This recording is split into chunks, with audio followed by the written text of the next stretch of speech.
You are my ecstasy. When you are next to me, flooding my dopamine. Stay here right next to me. Oh, you make me feel like I can touch the sky. You make me feel like I can touch the sky.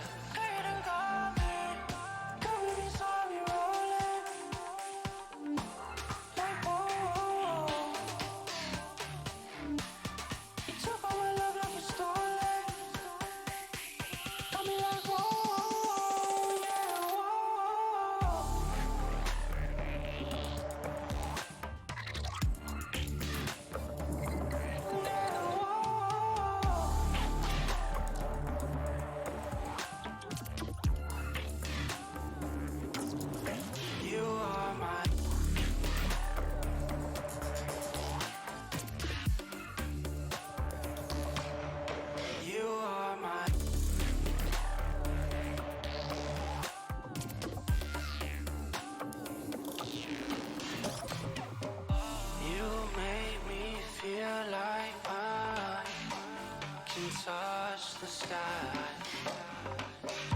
You make me feel like I can touch the sky. Every time you leave, I come down.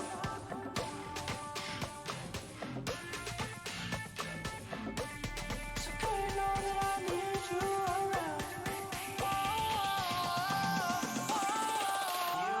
my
You are my ecstasy.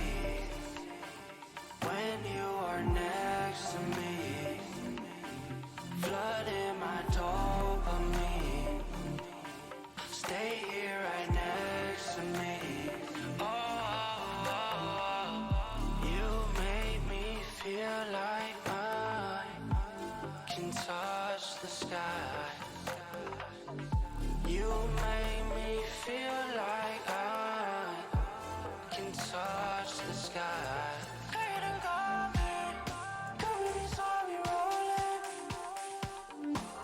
Like, oh, you took all my love.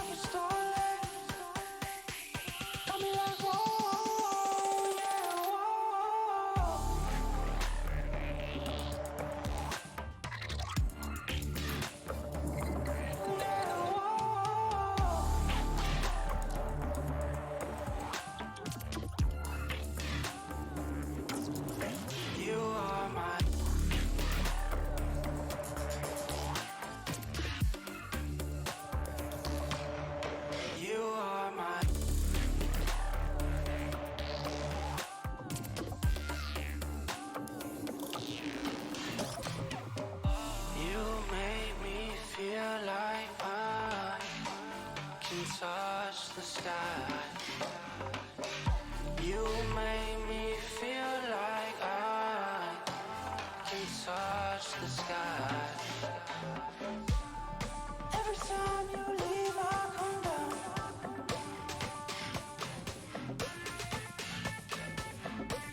So good to know that I need you around. You are my.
You are my ecstasy. When you are next to me, flooding my dopamine. Stay here right next to me. Oh,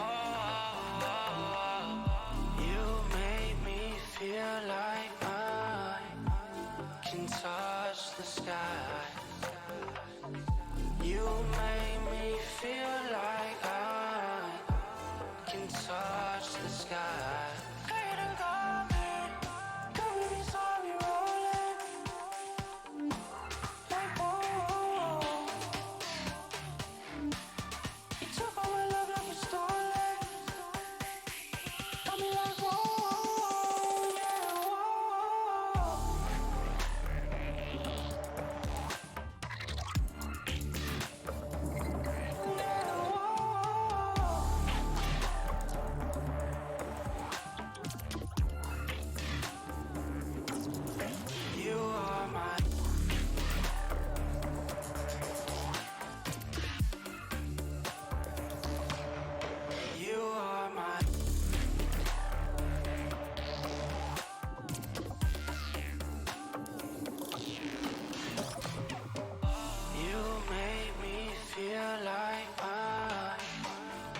Touch the sky.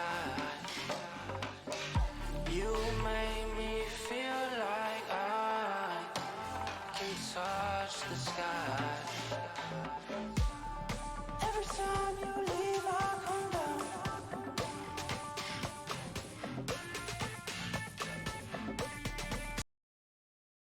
Alrighty, everyone. Welcome back to IG League, the Open Divisions. This is going to be, I believe, week 4 starting off here for us today. And of course, we have 2 amazing teams for you, Berserkers versus Team Fish Tacos. But before we get into that, my name is Edu, and I'm joined by Soren. Soren, let's talk a little bit about what we're going to be expecting today. Absolutely. As always in divisions, we already have our maps picked out for us, and the first map is going to be Pearl, going into Icebox, and the decider is going to be Ascend. 3 very different maps, 3 very different play styles and how you play them. So I'm looking into it. I'm looking forward to it. Yeah, I'm definitely looking forward to this game. Obviously, we do have Berserkers, which you know, guys, are a newer team here at IGL, but they have been absolutely dominating so far in this bracket, and they're facing up against a team that we see almost every single time, Team Fish Tacos. Now, Team Fish Tacos is here at IGL in each one of our tournaments just because they know that they are able to really bring the heat. But let's talk a little bit about the team's Berserkers here. The roster, because it might not be a team that's familiar to you guys, we got Ferozen, Juice, Eggster, Chase, and Frag. Now, all of these players have shown themselves to be insanely powerful on the map. We know that Eggster is that one-trick Yoru clone, but he's going to be able to do exactly what that entails. He is going to bring the best Yoru gameplay that I can really expect from us. Well, if we take a peek over at Team Fish Tacos, we have players like Adrenaline, Foon, and Kairos, who are almost always consistently the top of the tier here in IGL. So I'm hoping to see what can really be brought to the table. We got a team full of Radiance on each side, and anything's really possible. But Soren, my question for you, now that we know that we are going to be moving into the map of Pearl, it is a semi-newer map. What are your thoughts on it? Pro is still very up in the air for me because it seems like after every major competition that gets played out in Valorant, it seems like the meta switches, and especially with Harbor coming out most recently, the controller picks are usually up in the air. But after what you just said, I'm really excited for a possible Yoru pick here. This is probably the one map in which Yoru is viable, hands down. So I'm looking forward to it. I think it's going to be a great time. He can really kind of crack his way in through the cracks of the defense, find a way into spawn, into the back of sites really, really easily, into the halls of B as well. So I'm looking forward to it. I think if we're going to see anywhere, I think Yoru can really pick apart a defense on this map. Yeah, Yoru definitely is one of those agents that can be able to get, especially behind people. I know that there are lineups on his teleport that go Yeah. from long all the way into the CT spawn if you're on attack, and vice versa. You could be on A site and hit up CT or hit up T spawn. So, the flank potential is really massive here. But let's actually see if the Yoru is going to get picked. But we all know it's Eggster. He's Yeah. going to be insta locking it. However, defense showing up with a KO, which I think is a very powerful thing. And also, we have noticed a shift in Sentinel metas. Chamber is gone and Killjoy is the queen. Yeah, absolutely. And as the resident Killjoy, excuse me, main myself, I love seeing it. I love seeing KJ on all these maps now because she's absolutely insane on pretty much every map. Cypher can definitely be played on some, but here on Pearl, like you said, KJ is queen. She just has so much presence. Her ult can completely clear out a site from pretty much any entry point in. There's so much value. And of course, we're seeing the fades. I'm also loving seeing the neon get picked up as well. It looks like we're going to be seeing some very fast, aggressive Valorant. And I can't wait. It's going to be a good time. I love seeing that very fast, aggressive gameplay because we normally get to see much more slow, methodical pushes, but the chaos that Valorant can create, especially when there's the utility dump, it's just like on any other game besides maybe Overwatch, but at that point, it's just too much. Yeah, for sure. It's definitely going to be a lot of util chaos here, especially with an Astra, Killjoy, and KO. Yeah. That's a lot of things to be thrown around here. But let's take a peek at how we are going to be getting ready for pistol round. Obviously, we are going to be following our observer for the day, Hydra. But with Hydra being our observer and producer, we're going to make sure that we get only the best angles of this gameplay. Now underway, lots of positive gameplay is going to be seen, and I'm really hoping that these attackers are going to really cement themselves as the most aggressive force here. And it looks like they're trying to lean over towards B, but that KO knife is immediately going to stall out their attack. Meanwhile, we have the lurking KJ here. Is going to get caught out. Wow, lurking Killjoy gonna get gunned down right away. Kairos with the trade though. This is what we want to be seeing here, though. I think that the defense can do a decent job if they keep going for those one-for-one trades, but as of right now, they're going to have to let this site get taken and go for a retake here. Yeah, absolutely. The defense is completely pulled off here, and with that mid space definitely opened up, not really sure what the current situation in all of that is. They're just going to have to play this a lot slower than they would particularly like, especially as they can still hear the presence. But there's not much util left on the site, but there's also time ticking. They're already at 40 seconds, and it's still only a 1-for-1 so far. There is currently a lurk up through a connector, though, so maybe some action in mid here. Yeah, action in mid already, and we're seeing it. There we go, though. Lots of picks right away by Haxa. Defense pretty happy about that, but we need to see some more. Just going to be the fade on site, and from above, it's going to be a flying KJ killing you and getting ready to win this round. But where is the Astra? We'll be able to suck him off. Not even... No, we'll be able to get it to half here. But that's a vulnerable Killjoy. But this is a crossfire of the century. Foon and Haxa know how to trust each other here. And it's going to be just faith in your teammate. Foon will be able to grab that. And defense will take pistol round here. But Soren, I want you to really just tell me, what do you think was the main giveaway that attack was not going to be able to take that? I mean... The moment the flying Killjoy came out, they were just able to get into sight and then make their way behind the enemy line so easily. It just seemed like almost as simple as breathing for them. It was really, really efficient. And overall, it just kind of meant that the entirety of the defense on B just collapsed in around itself. They were able to, sneak their way back through, but it just wasn't at all there. It does look like it is going to be a bit more of a default. 3 are pushing in through A main, though, but the defense has already read it. They're already leaning towards A. There's 3 technically right on site, and even the B defenders are slowly encroaching into B connector and finding their way, and Kairos there is going to find the opening pick and immediately put the defense on their back foot, and they're just going to retreat and maybe go for a quick rotate over the B. Yeah, quick rotate here, but could be enough. They do need to find that opening, and now that they have lost Eggster, am thinking that now that they're down one person, these attackers are going to have to really work their way around the map of Pearl here. Obviously, mid seems to be the best point if you don't have that many players, but you do have to get past Adrenaline here, and that is a lot of damage taken. The Jet very low, and a headshot through the wall will snag a little bit of DPS onto Chase as well. This is not what we want to be seeing from Attack so far, but again, this is second round and they are in a semi-force here. But Juice is going to be able to level 1, getting another, but Kairos with the double, make it a 3 in total, and now it's just going to be a 2 versus 4. Yeah, spike down as well in that art is going to make this a very precarious situation. They tried to push up through mid, but there's just so much utility there from KJ. He's going to shut it down almost immediately. Yeah, immediately shutting him down there. But obviously, that is going to be how second round is expected to go, only getting 1 pick. We didn't see that much of a monetary investment from these attackers, so they will be able to full buy here with util. Only 1 person for Rosen without a full buy on armor. However, they still have full rifles versus all Spectres. I think that they should have a decent time here, but you're going to tell me, Soren, I think that we're pretty much going to see a completely different playstyle than we have in the past 2 rounds.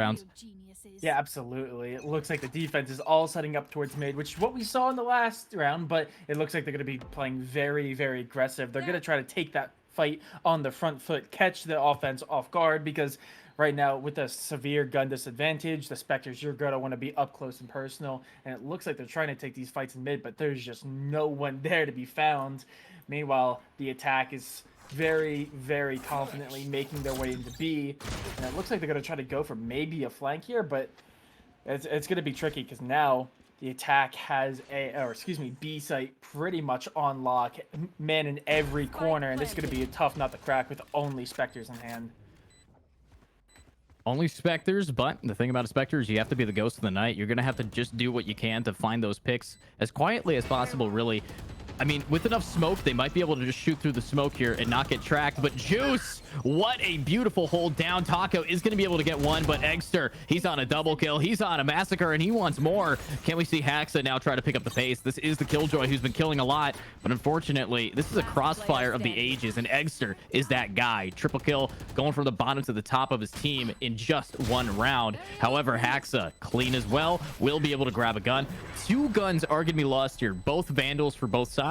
And I really think that if you are going to be losing those Vandals, you're going to have a much harder time pushing into this next round because your economy does not look too hot. And I'm hoping that they are going to be able to maybe buy their teammate, but this is what Eggster does. He says, guys, trust me, I'm going to buy a shorty. I'm going to just teleport behind him and get myself a free gun. Don't even worry about it. And that's what we're seeing here. Yeah, absolutely. And it can be very effective. Like I said, you're very good at slipping through the cracks of the defense, can find their way into all sorts of nooks and crannies. So picking up shorty is probably the best move here. I'm really liking what the attack is doing. I mean, we're seeing this little bit of an aggressive push. They are actually farming up some ultimate points as well. That actually gives Eggster, I was just about to say, their ultimate on hand as well. So that should put some serious pressure on the A site, and it actually is going to be forcing almost the entirety of the defense to push back, and Eggster finds that kill rush, really getting the value from it and picking up a Vandal off of it as well. And now, much like last round, A site now is theirs for the taking. Smokes are down, and the defense is going to have to find a way, an entry into the site.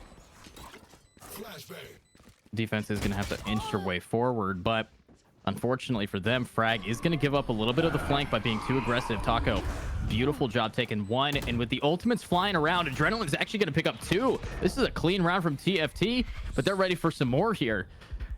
And Taco is going to run right into Chase. It's double kill down for the Astra, but the bomb is slowly getting defused, and Haxa needs to make the space, but that is Eggster teleporting behind them, grabbing himself a decent gun, and here he goes, just run and blow. That is Chase with the triple, and attackers will secure this. And honestly, I did not see it going that way ever since they got the first pick on a frag, but they managed to bring it back with just an amazing play by both Eggster and Chase.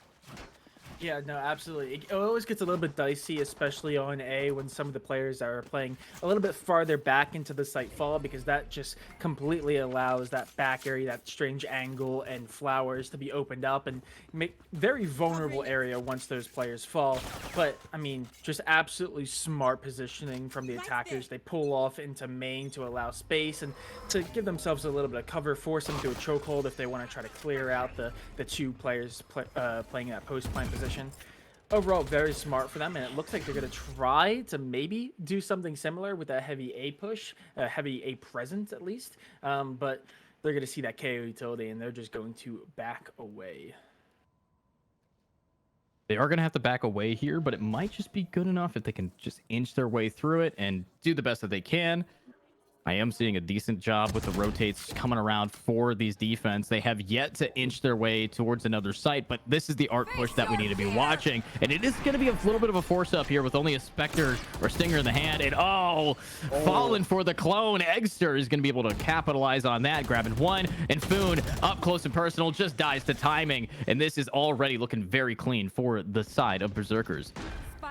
Yeah, no, very smart using that Fade ultimate to clear out the majority of mid. KJ has so much value, especially because they can hold that mid space pretty much entirely by themselves. So once they find the opening in art, they ult just to make sure that the area is clear, pushes the defenders back on the site, and then just executes perfectly.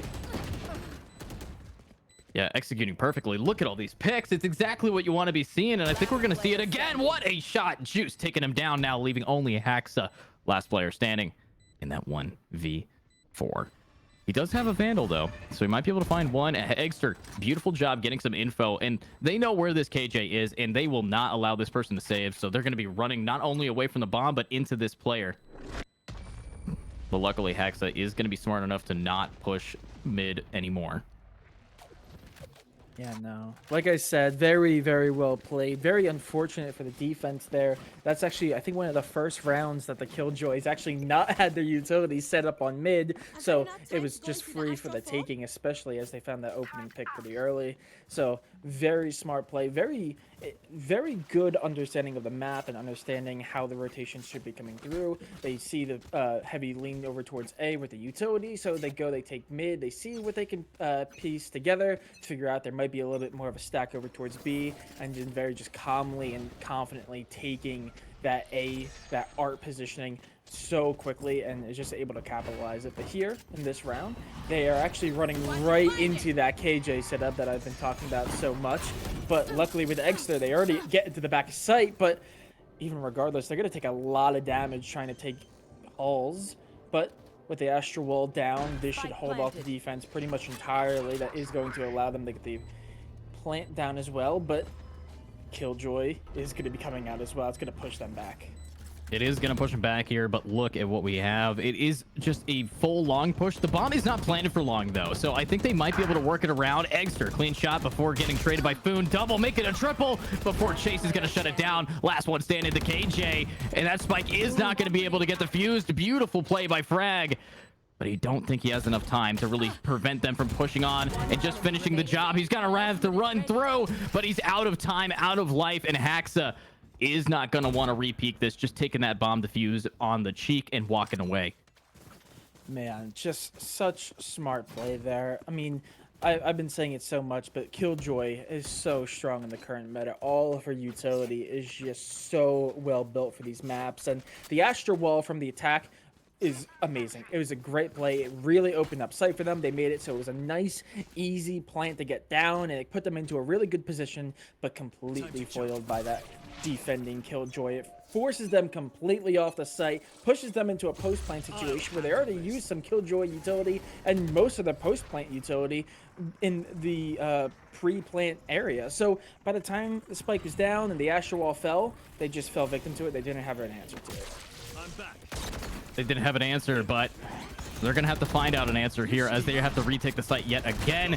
And look at that. Foon with the double. Every time we watch this Astra play, it is just multi-kill on top of multi-kill on top of multi-kill. But Frag will frag out onto one, and this is going to be an ult that will actually catch out Crescent, so he can't really push in. Ferozen, ready to rock, ready to roll with both him and the KJ, but from behind, Chase with a triple. Beautiful flank, and it's just up to Adrenaline, and you can tell that his heart is pounding here as he has to somehow defuse this bomb with so much util to just completely zone him away. Yeah, no, it's going to be a very tricky situation. They have all the util they need. He's just not going to have time. But he will have the kills, apparently. He will find one trade at least, bringing this 4-3 for the attackers. Now, I think in the lead for the first time this map. And they're in a pretty strong hold as well, seeing as most of the attackers stayed alive there. So they're going to have a full buyout, and the defense is going to have to settle for some sheriffs. It only look like one person is going to have any shielding whatsoever with some light shields.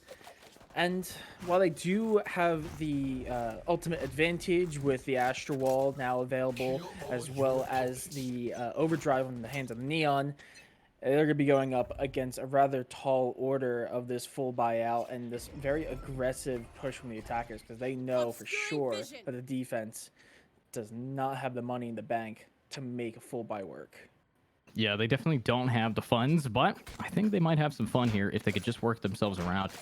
Sheriff's in the hands of players like Adrenaline and Kairos, definitely damaging weapons. I still love the Marshall here, and I think with Haxa having it, that's what we're going to be seeing already right off the bat. Headshot down on a Chase, and we need to see some more. Haxa now knows he's getting rushed here by some players, and they're just going to have to back it up and now go for a retake with very little weapons. Yeah, it's going to be a tricky situation. It's already hard enough when you have the full buy, but actually really close to finding yet another kill. Will find it, and Execute is coming out in full force. Last player standing. Wow. I mean, executed for sure. I mean, that's exactly what we want to be seeing, and I'm hoping that we could see some more here from these players, but no guarantee, as these guys know exactly how to be working their way through it.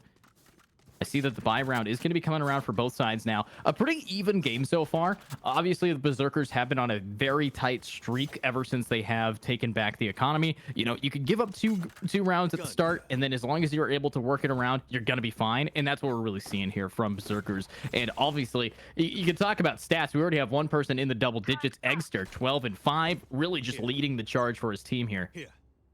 Yeah, and is also 1 point away from having that ultimate back on hand, which is one of the big factors in getting them into this strong advantage. But Crescent is immediately going to shut down this push. Spike down A. Yeah, immediately shutting it down and doing a decent job at that. And I'm hoping that we could see it happen yet again, but obviously it's going to be pretty hard here. One enemy remaining. They're just going straight in for it. Chase does get spotted there in A main as well, and they know Spike was dropped, but it was picked back up. And now in this 1v2 situation, I think they're expecting maybe a rotation through mid, but they're actually completely unaware of the Asha that's pushed up onto A, and looks like might take a rotate through. Actually, the defenders spawn over towards B, which seems to be the final battleground for these two sides here, despite starting off on the A site. Yeah, going to be starting off on the other side of the map, but 1 versus 2 here. And we do see, I mean, I like the flip. We like what we're seeing. Defense, I don't think has any idea where this Astra is, because the way that they're playing it is just 30 buddied seconds up, left. sticking next to each other. I like how they're playing together, waiting for that bomb to get planted, and then going for retake. Because at the end of the day, if they're right about this, it wins them the round. If they're wrong, they still are together and more eligible for a retake. And I think that's what we're going to be seeing here. Kairos with Haxa versus the wondrous Chase. Let's find out. Can Chase clutch it up? Chase has been amazing so far, and he does have an ultimate to try to buy himself some time. Absolutely. Has used some of his utility, though only 1 star left in the tank. Has used most of it to try to get himself away from the spike safely. And they will start hearing that utility come down, and that's going to give away their location. He has to play here very quickly, but safe at the same time. Remaining. Wow. I mean, that's what happened, though. They played quick, and unfortunately, that quickness is going to be the downfall of these players, and can't wait to see what we can have them do yet again here. I'm hoping that these rounds are going to be a lot more of those kind of rounds. When it comes down to like the 1 versus 2, and it comes down to like how are these players being able to just duke it out between themselves. I want to see those. I don't want to see it be like 4 versus 1 at the end. I like when rounds get real bare bones right next to each other. Yeah, absolutely. Very scrappy as well. Always makes for more interesting content. And it looks like they're going to be going for a very aggressive push to A. We're going to see that Yoru ultimate come and make its way into back of sight here. Might just try to catch some people off guard, but it's mostly just going to give away some information. But it will find at least 1 kill. Yeah, it is going to secure that 1 kill, and I think we're ready to see it again, but oh my days, it's going to be Egster grabbing 1 and staying alive at 5 HP, and here we have 3 versus 2. And what is this? The KJ is actually completely taking the other side of the site, but that doesn't matter for Egster. He could just teleport away. The power of Yoru on Pearl is definitely showcasing himself today, and he's actually going to fake the TP to develop a flank. Remaining. But Frag also flanking, grabs Haxa. This is a pinched player, Adrenaline, and his heart is again pumping very hard. But his heart's going to be pumping. He's going to have to not listen in to right behind. It's Egster going straight behind him. And they actually aren't aware, but they know exactly where Adrenaline is, seeing as he didn't trip the KJ. Oh! Not. Well, I mean, you know, you could try your best, but sometimes you don't succeed. Adrenaline, though, he's very adamant that they're main, and that is just going to cause him to die, not even bothering to check the left side of site first, and that will be the end of that round. Now 3-7, a guaranteed win of the half for Berserkers here. Wow, so very unfortunate. 2 very big misreads. They had already cleared out through that strange alleyway in the back, and they had to trip into flowers, so that would have only given them one entry point on the site, which would have been through that connector area. So I assume that they knew exactly where they were, but they left it unchecked. They fall to the KJ, which is tragic in its own right, bringing it to a 1v2. Very winnable situation, but then they misread their own situation and expect them in that post plant situation over in a main. Very, very unfortunate all around, but we're already seeing ultimates getting used, a lot of utility, and Egster just finding another kill almost immediately off the bat of that teleport. Wow, I mean, he is bringing the heat, and it is going to be heating up this game. Egster now on a double, only 11 HP, but he does not care how little HP he has. Last round, he was ending at 5 and still got the final blow. Let's see if he can do it again. Spots out 1, but focused on the fade. It's going to be Crescent who swings out and gets the trade. Now, Kairos looking for another. As Crescent is just making sure that he can make some space for his teammates here, and he wants to do it again, but can he? Chase very low, and they're just going to be running him down, popping the ultimate. That's the overdrive. But he's stunned, and Crescent, Chase swings that, but Frag from behind is going to be able to grab another, but it's just going to be Frag. And we've seen Frag in these 1v2s. He hasn't been able to clutch it up quite yet, and Foon is going to make sure that that stays that way. But we're going to the last round here, Soren, and I'm not really sure who's going to be taking it. This has been a very neck-and-neck game so far. Yeah, absolutely. There's a little bit of a stoppage of bleeding there from the defense, but looking at the team compositions, despite having a KJ, this team currently on the defense, Team Fish Taco, excuse me, is really built for this attacking side. They have the Neon, they have the KO, they have the Fade, and despite Asher being a little bit more defensive, that Asher wall for the ultimate is just so powerful on the attack. So while they are almost certainly going into this next half with a deficit, regardless of this round, they are pretty set up to be very, very efficient. Meanwhile, the Yoru on the defense, I don't know if it will get the same value, but here in the last round, it is going to be a full buy all around, as well as Jet Knives in the hands of Juice.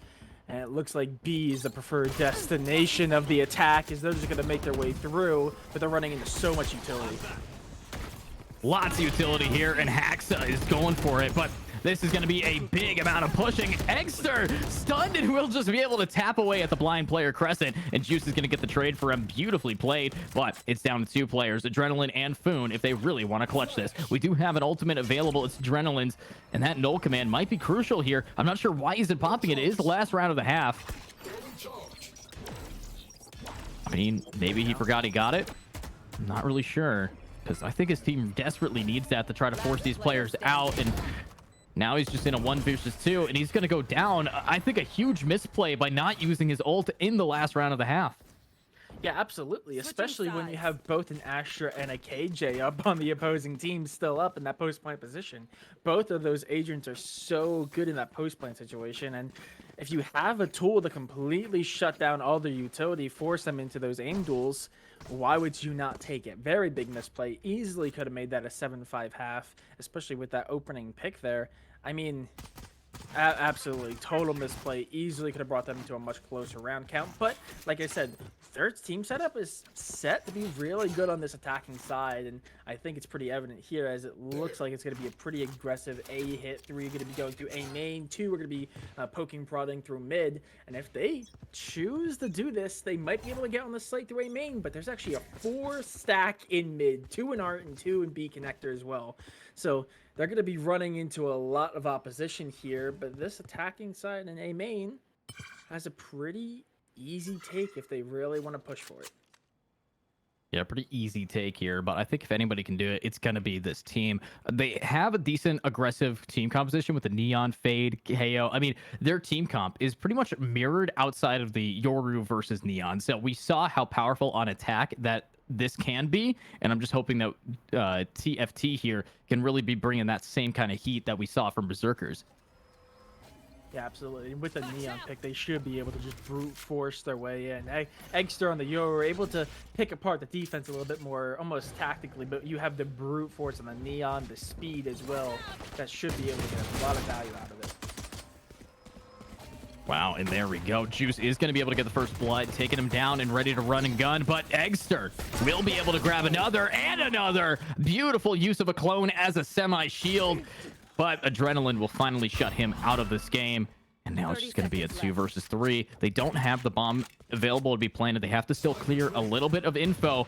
And Adrenaline is going to be able to take some pot shots and take out Chase. Can he do it again? He can! It's just going to be a 1 versus 1. Juice versus Adrenaline. But who's going to be taking the cake?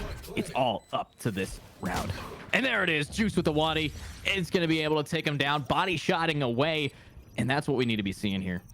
Yeah, absolutely. Very close to. Both of them are low in that situation. I think a body shot would have done it from either the Sheriff or the Ghost there. So it was really anyone's game, whoever just landed the shot first. But very unfortunately for the now attacking side, that is going to be yet another round going in favor of Berserkers here. And that puts them into a very tricky situation. It's now 9-4, which means they're 1 round away from falling to the double digits. And honestly, if they're playing really strong, this defense right now actually looks really competent, even though they had the, almost a disadvantage going into that first round. If they keep up at the pace they're going, I could easily see them winning the bonus and immediately putting Team Fish Taco into a rough spot. And that opening kill from Eggster is making that dream become reality much quicker. Yeah, Dream is going to be becoming a reality today for these players as they are just pushing themselves in and out. But Eggster, with the rotate already, these attackers have lost 1. No, make that 2. Frag, beautiful pick off on a K-Rose. That's what we want to be seeing. But can the Killjoy do it again? What? Oh, what a shot! Trying to jiggle bait him. Haxa is going to live up to the name with a nice Marshall shot. But Eggster, he's always here for the vengeance. And he's kind of cracked. That's why they call him the Eggster. So let's see if he's able to shut down this Killjoy after that beautiful shot. Yeah, the attack has completely stalled out. Hack's really the only one in a very advanced position here with that Marshall, but I don't think they're going to be expecting Eggster. I don't even know if they even saw them off that push. No chance. Wow. That is a very anticlimactic end of Haxa there, but Adrenaline is going to be up here with the Sheriff looking for something. Not going to be able to get pushed up quite yet. Ferozen gets that info, looking for the eye. Will be able to spot out 1, but where is Boone? Chase doesn't care. He's going to gun him down, and defenders are now in double digits, securing the first round here. Exactly what you need to be doing. This is what we want to be seeing from Berserkers here, as they have rotated from attack to defense with no real issue. Yeah, and notably here, there was actually a very minor buyout coming from the attack on that side. So It's actually not even going to be a full buy. They're all going to have rifles on hand, luckily at least, but only one is going to be rocking the heavy shields. Everyone else is light shields, which makes them very susceptible to falling to a Spectre, like very, very quickly, especially with that upped rate of fire over the Vandal and the Phantom. So, I mean, despite having the rifle advantage, they're still in a pretty weak position here, but it looks like they're going to favor doing the exact same thing that they have been, and they're going to get punished for it immediately. Yeah, immediately shutting it down, kind of what you want to be seeing. But let's see, can we do it again? Pretty stressful here for these players, but it's going to be the buy round coming out from attack. Crescent already losing his rifle. And honestly, I think if that rifle gets into the hands of any one of these the defenders, it's going to be GG no re for the side of Berserkers. Team Fish Taco, very strong, but when players like Chase are up against your team, it's not really a whole lot you can do. What a clean shot for Rosen. We'll be able to catch one, but Foon with the spray grabs him through the smoke, looking for more. 3 versus 4, and Chase is going to get a triple. Can he make it an ace? He can't. Chase won't ace, but Kairos is going to be able to get the trade. And here we go. Even more. Juice is looking for something. Just has the Sheriff. And we saw what it could do pistol round, but can he do it again? Looking for it. He can. Foon is going to be able to clean it up, but frags out, grabbing another. But that is a very expensive round. 4 rifles are on the ground. Yeah, I mean, not the bonus round pickup that I thought it was, though. It was very, very close, and just like you said, very, very costly. Luckily, they're still going to be able to buy, but they're actually pulling out the exact same buy as they did last round. They have 4 on the light shields, 1 on heavy, and everyone has a rifle at least, luckily. But Juice now rocking the operator on the defense, the first operator we've seen so far, and they're actually lined up to take a very aggressive duel down B with Eggster here. Meanwhile, the attack is already propositioned up to make their way into B, so this could be very deadly here. This could very easily be a very quick round if the attack does not play this carefully. Oh no. Wow, Juice is going to get gunned down. No op too much for him. Adrenaline somehow managing to stay alive at just 1 HP. But this ultimate from the attackers, Foon, very happy that he got that clutch last round because he gets to pop it down and buy his team some time. And this lineup here, Frag can't push that without possibly getting 1 tap. And what? Oh my god, it's a double kill from a 1 HP KO. He's killing all his opponents, and he's going to do it again. Where is Chase? Does he want the ace?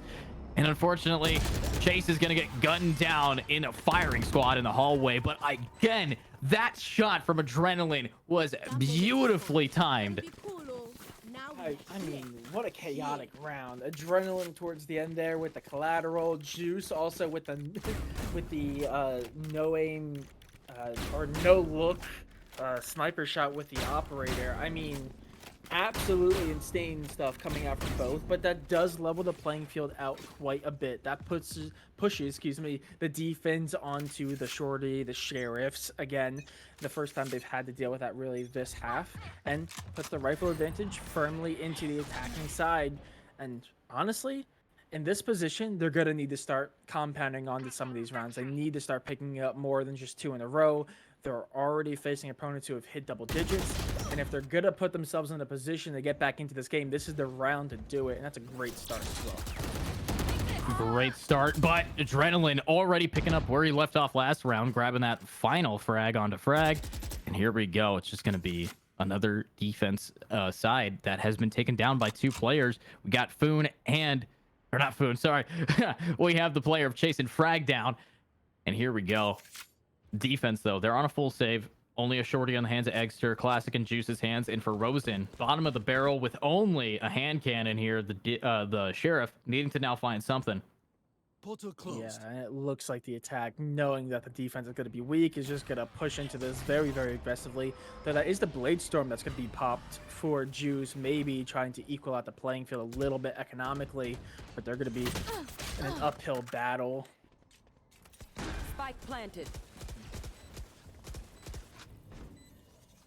Yeah, uphill battle here, but if anybody can really do it, it's going to be the team that is already on the top of this mountain, because you might be down a hill, but in the way that you do a hike, you can't really burn out too early. They got double digits. They are on a save round. I think that all they have to do is just maybe walk away with a few guns, but that nade not going to be able to connect too much. And the swing from both of them at the same time. That's team coordination 101. Crescent right around the corner looking for something. But there it is. Crescent is going to grab him down. I mean, very, very clinical stuff from the attack. They had the rifle advantage in that round, so it's pretty much what you would expect. But, I mean, that does not mean anything in the fact that it was not clinical. They immediately found those two opening picks in the mid, and they just pushed on the advantage they knew they had. But now it's going to be a full buy out yet again, as well as the operator back into the hands of Juice, who, despite falling pretty early in the round previous, did manage to get a kill with it. If they can be a little bit more passive, maybe less of a dangerous position this time, they could find a lot more value. And actually, it looks like the defense is actually going to play very, very aggressively over towards A main. They won't find anything, and that should give a pretty good indicator over to this B main hold defense here. But they may have a few attackers coming their way, but Spike's not down yet. They're not pushing into any site with it quite yet, so a rotation could be here. Looks like the attacker's going to play slow and maybe play for a default. Yeah, they're going to have to play it slow here. Defaulting is kind of the meta, especially when you are down. And they're not technically down on the scoreboard, but momentum-wise, they have lost 3 in a row. I do like for Rosen right around here. If he swings it, he might be able to pick off one, but he's going to have to bail. They know that if it is a rush, he might just get crushed. And he is. There it is. K-Rose now taking down Fear Rosen. A little bit of a fade diff, but Chase is here to stay. And he's going to grab one. His location has been revealed, but he's got to B-hop around. And unfortunately, Eggster is going to go down. Adrenaline on a double yet again. Looking for some more. It's a 2 versus 3, and the retake's underway. Off in the hands of Juice. This is a very expensive thing to try to bring into a retake scenario. Yeah, it's also not the most ideal thing either, especially when you're in the 2v3 situation. There are 2 attackers that are low right now, so actually maybe if they can find one opening kill onto this Astra on site, pick up a Vandal or a Phantom, that might be a much better rifle, or a much better option than the operator in this situation, but it looks like their priority might just be to save this operator, and honestly, with the price point of that op, it's probably the right call. Yeah, and it is going to be a decent call to get that pick and save it, but wow. Unfortunately for Foon, he is not going to be able to walk away with his HP.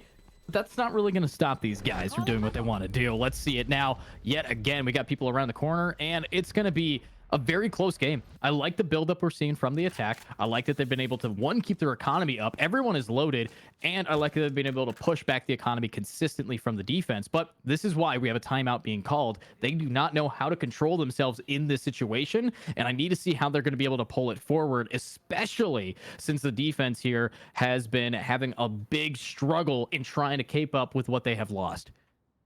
Yeah, absolutely. This poor defense is really struggling to hold it together. They were able to find those first 2 rounds, which honestly, they won it pretty handily. But ever since we've gotten rifles into the hands of the attack, they have just been so diligently double peeking certain positions and almost immediately off the start of the round, which puts the attackers at a disadvantage. They find that opening pick, and now suddenly they're in a 5v4, and now defenders, normally what you would want to see is the Yoru trying to get in, slipping through the cracks, like I've said so many times, finding their way into the back line. But when you're 4 to 5 down, you can't afford to lose the extra defender on a site, especially when you're going up against a Neon who can take sites so aggressively and push a defense to their back foot before you even know they're there. So really, Eggster, while they are the top of the leaderboard in the entire lobby right now, 23 and 13, just because of composition wise and how their team's been playing this defensive half has kind of been stifled a little bit, not able to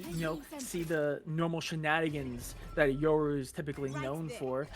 So they need to find a new way. They need to find a new strategy, and it looks like they're going to try to take the attackers onto their own foot and take that aggressive peek and maybe find an advantage of their own.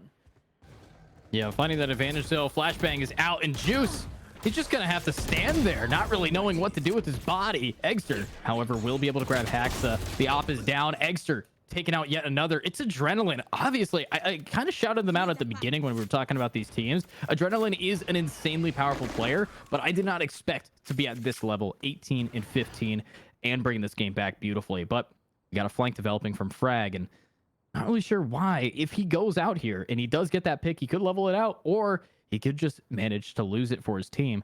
This is a very risky play coming out from the KJ, but he is one ultimate point away from having his lockout, having that lockdown, being able to push him away. Yeah, but not much else utility in their hands, so this is going to be a pretty safe plant from the attackers here, but the retake is going to be what it's all about. You are powerless. Yeah, it is going to be what it is about, but looks like it's about to be the end here for these attackers if we see how the defense can work it around. The flank is developed from the KJ, and Chase is going to be able to flick shot one and the other. Adrenaline, unfortunately, not able to clutch it up that time, and defense has won a semi-eco round. I mean, we had the op in the hands of Juice, but outside of that, there was not a whole lot of weapons in their hands, and I really just want to put that up onto Eggster, being able to get that double pick down with only a shorty to start. Yeah, absolutely, and they made that small adjustment that they needed to do. Eggster has not been able to pull those shenanigans in the rounds previous because they were losing those aggressive duels in the mid space at the very beginning of the rounds. If they were to do that, they would have been at a disadvantage even more by giving up an extra defender. So what they do? They just push him ahead earlier. Instead of waiting for that opening pick, Eggster immediately sent that teleport out and immediately got behind their back lines instead of forcing that initial peak that they've been losing so often in the rounds previous. That puts Eggster in an advantageous position. He's not putting their team in a disadvantaged position, and in situations like that, find those opening 2 kills is huge for them. Yeah, huge for them, and they are doing it for Rosen, grabbing one, looking for another. Adrenaline's going to get the trade, though. And here we go. It is now 4 against 4. Ultimates are built up by the Fades, or by the Astras here. The Fade on the attack might be able to push them through, but they do have to get past the lockdown in the hands of Frag. Now, Frag, he's been a decent job of pushing them back and getting the info, but this still could go anybody's round here. Absolutely. Still 4v4. The KJ utility was on mid. That will give them a little bit of information that they're over in art, but that Fade ultimate, the nightmare coming through, is going to give away everything. Will push the defense. Chase now back and is actually going to get pincered here in a second.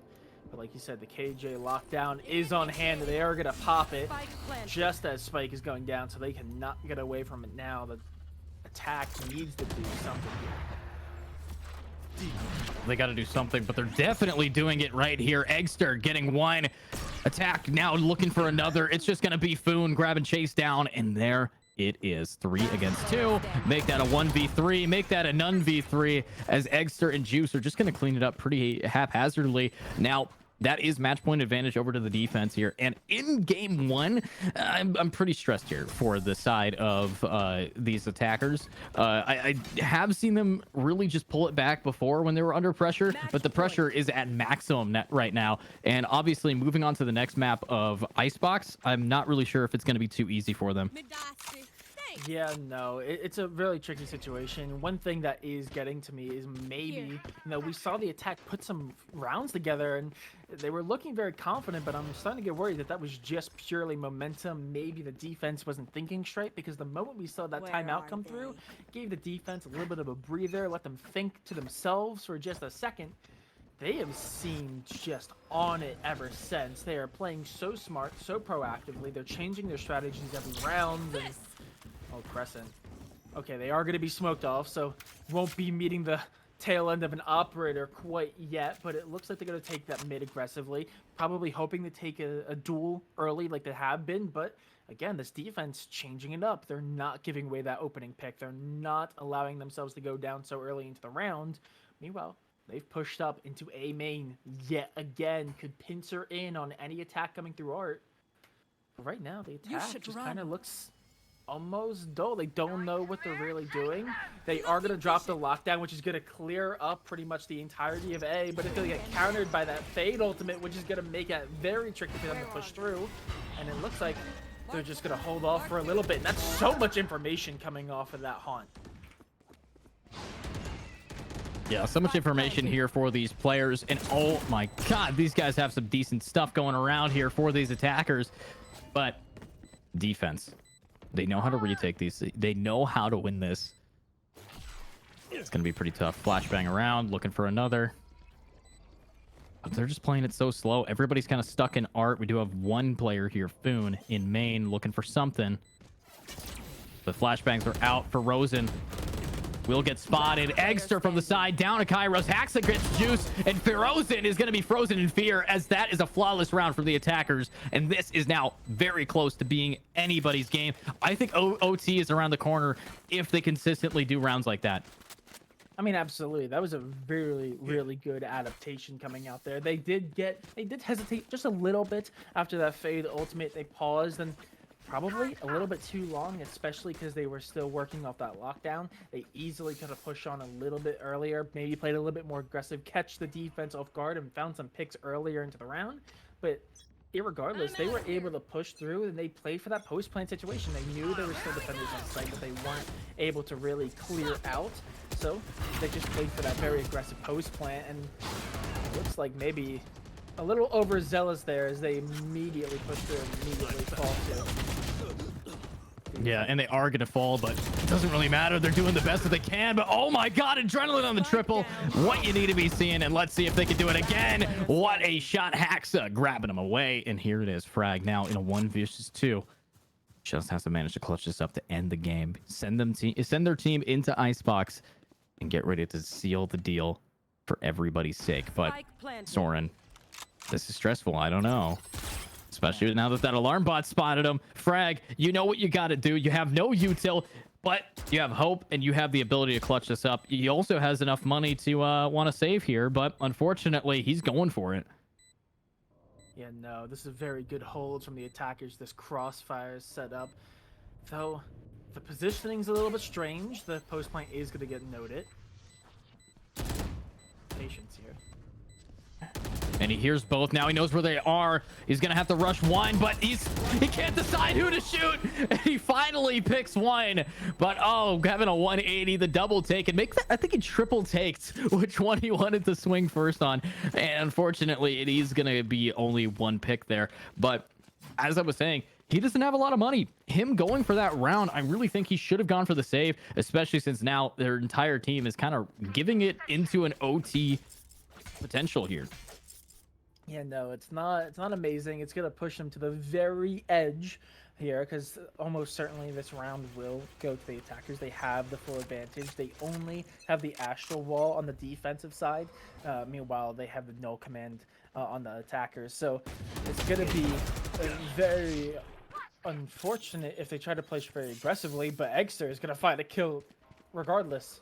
And going to just start stacking up sight because they can hear all that presence as well. Yeah, they can hear the presence, but Crescent is going to be able to drop off some presence and bullets in the heads for Rosen and Frag. Now, it's just going to be a 2 versus 4, and this round is looking very dire if you are on the side of Berserkers. But Chase, he's never given it up quite yet, and Juice has popped his ultimate. Anything is possible, but they're going to have to get these picks, but the knife is out, and unfortunately, Crescent is evil today. 4 kills, will be shutting it down. Now, score 11-12. This is an underdog scenario because we all know that the team of Berserkers is one of, if not the strongest teams in this matchup. Team Fish Tacos, very consistent, but I'm loving that TFT has been able to get themselves all the way back here and almost at that OT. We did see that full save coming around, and rifles are back in these players' hands. I mean, yeah, it's just such a good comeback. They did lose it a little bit. They slipped up a little bit after the pause. And honestly, we kind of saw a similar situation right after the break between, each half. So seeing them come back after being pushed to the edge, it's quite admirable, but they are going to be playing very aggressive here. It looks like they're just going to go for another full push down mid, but let's see how successful they are, seeing as they no longer have the inherent rifle advantage. Yeah, rifle advantage is going to be here, but look at what we got. It's Crescent looking around, just needing to find that one pick. There's one astral wall on hand, though. Oh, for Rosen. He's going to swing it. Adrenaline overheating, probably due to the adrenaline. Now Eggster's going to be able to get the trade and looking for another. Flashbangs out. Frag is able to grab Haxa. Defense looking much cleaner than they have in the past few, but they're ready for more. Eggster will get gunned down by Kairos on the double. And it's now just been so shifted back and forth and back. We're going to OT unless Frag has something to say about it. And And unfortunately, Foon is going to grab him down. Attackers have been doing a clean job here, but it ain't over. We got to see who can take 2 in a row to seal the deal here.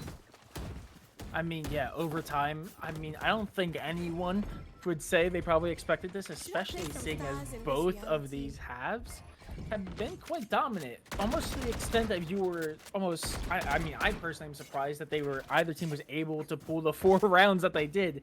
Both these teams on their respective halves of preference have just been so clinical, so concise. They've been able to pull these rounds almost easily, multiple flawlesses in this game. So they're going to have to see. The playbooks have to be deep here on Pearl for them to win this out because, you know, they seem to have it perfectly set. Team Fish Taco are really preferring the attacking side. Meanwhile, you know, or excuse me, Berserkers really favoring the attacking side. Meanwhile, Team Fish Taco really preferring this defensive side. It's going to take a lot for either of those two teams, excuse me, to crack. But it looks like there's going to be a little bit of a presence over towards A. This is exactly what we saw in the first half. You know, we would see them push up towards A, make a little presence, maybe try to draw a little bit of utility, and then they go and push back through mid, exactly like we're seeing here. But yet again, this defense stacking up towards mid again. There's 2 sitting in Art, 2 sitting in B link. They're ready for this, but Kratos falls immediately. Yeah, I mean, Kairos is going to fall immediately down. But Foon, grab and chase. This kind of defense is what we need to be seeing here. Flashbang now around, looking for another, but Foon on the 4K could ace it here if he could just find Frag. But every time I've said his could ace, he might not. But Frag, he's walking right into it. He actually might be giving it to Foon. But with that being said, 30 seconds this is left. all up to the Astra. He just has to find that one pick. He spots it, but Frag says, no way, buddy. You ain't getting an ace. And now it might be a clutch round. The 3 versus 2. A 3 versus 1 here as Frag's just inching his way in. But hacks a beautiful swing. Guns him down. That's what we need to be seeing here. I mean, brilliant defense coming out. I mean, Match point. just such smart positioning there. They had 2 set up in B link, they have 2 set up in Art, and they had 1 sitting on A. And the moment they lost that kill over in Art, there was immediately push up through A main because they knew that presence was going to be through mid. And because they had 2 sitting in B link and they already had 2 sitting in A main, by the time they made their way on the site, they were able just to get pincered in. And you know, you have to rely on players like Foon immediately just mowing them down. Such great positioning, shows how well versed they are in this map, and just such efficiency.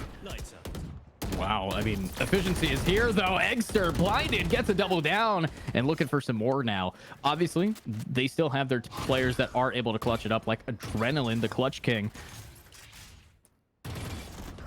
And Haxa from the side grabs out Chase. Yeah, and unfortunately here, now only 2 defenders left on site, and they have 3 getting ready to push. So despite having the man advantage, if they push on the site now, they do have the advantage manpower wise, but the 2 other agents that were sitting on B do look like they're going to be making a little bit of a flank. But actually, it looks like the attack might be trying to pull off. They might be running straight into Eggster here. Yeah, running straight in and shutting him down, though. Eggster right behind him. Adrenaline, I don't know if he's ready for it, but he's definitely swinging it like anything could be around this corner, which is very smart. But he's the one with the bomb, so he's kind of stuck between Eggster and Jet onto A. So there's no real option he has except for just force up A, get in there, and push it around. We do know that with only 30 seconds, he has to make the play right now. Yeah, no, time is ticking. Actually, it looks like it waited perfectly. The defense has made a small rotation over to B. There's only 1 on site, and they will fall. This site should be pretty much theirs, right at the brink of the end of time here. With 4 seconds left on the clock, the 3 will be able to do it, bring it to a 3v3 situation here on A. And they are getting considered in. There's 1 sitting in A main as well. They're definitely doing a solid job taking the cake here. But are they going to be able to do it again? That's the question, as they are inching their way forward and forward. Extra on the flank gets one. He is going to pop his ultimate and somehow stay alive. But right behind him, he's actually becoming the flashbang. And they will take this now going into double overtime on the map of Pearl. That's what I need to be seeing here, because if anybody can win this game, it's going to be the team that can win 2 in a row. However, that has been so hard because both teams have been playing this very intelligently. But I will point out something. Eggster's 33-20. If Eggster dies, they're not going to have a good time. They're not. If Eggster goes down, it's a make or break for this team. Chase obviously has been doing good, but if you look down at the bottom of the scoreboard, 6-21 is Fearozen. You're relying heavily on players like Eggster and Chase to get all of the frags for you, and you're playing around that. But if Eggster goes down, I think so does game 1. I mean, yeah, it becomes very, very tricky, especially as they have been using that Yoru utility as almost like a pseudo entry or initiator role as well. Especially as you see here, as they try to push through and that teleport goes right back into halls. B seems to be the preferred destination. Look at that. Running right Eggster into down. Let's see if they can prove me wrong. With Eggster being down, is this a winnable round? Attack on a flank. We have frag in mid. But he might just have bad timing here. Haxa will get a nice shot down, looking for another Fearozen. Bottom of the barrel, bottom of the frag. Will pick up one, but nice flank frag. You're now down, and this is it. Beautiful defense round. And as I said, if Eggster goes down, if he unfortunately gets cracked, he's not going to be able to be cracked enough for his team. I mean, yeah, a tale of two defenses, it seems, as neither side has really been able to put up much of a fight on the attacking halves in these overtimes. I mean, we're now going into it, though. This is going to be a, match point, or at least map point here. And it looks like we're seeing a very similar setup. We're seeing the two sitting in, actually we're seeing 3 now sit in arcs. There's still a pretty heavy presence over towards mid, and they're going to be running right into the attack, unfortunately. Silence. Oh, wow. Double down. It's now just going to be up to Frag. And I think we know how this goes. Frag has yet to be able to clutch it in OT, but he's got to do it right here, right now. He is going to get spotted out in mid. It's now 4 against 1. So much potential, so little timing. And the pings get his location exactly right. Oh, here we go. Look at that. Looking for another, and it's over. Map 1 has been easily secured by... Just kidding. It wasn't easy at all. It has been secured by the team of Team Fish Tacos. And Berserkers, I really thought had that. They had the 8-4 half into a 10-4 lead. And somehow they lost it 15-13. So they lost 11 rounds in the time they only won 3. Yeah, it's Wow. It's very, very unfortunate. Like, very much so. And I do think it actually has a lot to do with like what you were saying. Eggster, despite being on the losing side, popped off with 33, 22, and 3 overall. Insane, but at the same time, you have Fearozen at the bottom with 8, 23, and 7. The team was very top heavy. If Eggster falled early or even falled mid-round, to be honest, their team was just so much easier to break apart. And once they lost that, first attacking round, once they switched over to the defense, it became really sketchy. They started playing a little bit more haphazardly. That 3-man push into mid was just way too overzealous. I mean, overall, I think very well played for Fish Tacos, immediately being able to bring themselves back into that game. And Berserkers, they had a good game, but towards the end, they just kind of crumpled. They need to have that strong hit-it mindset throughout the entirety of the game.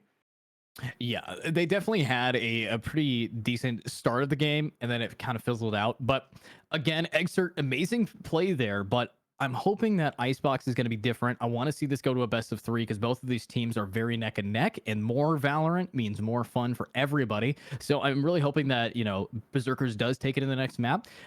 We saw that they are very capable. I think that it's all on the back of Eggster here, at least in that last round. The previous time we've watched Berserkers play, I casted it with Zach, and what we did see was that Eggster was very consistent, but his team also picked up the pace there. So I think maybe we're also seeing Eggster picking up where his teammates are falling off. However, we're going to be on Icebox in about 5 minutes here. So everybody go get your snacks. We're in for an insanely fun game on arguably one of the maps of all time. And we'll see you guys in just a bit.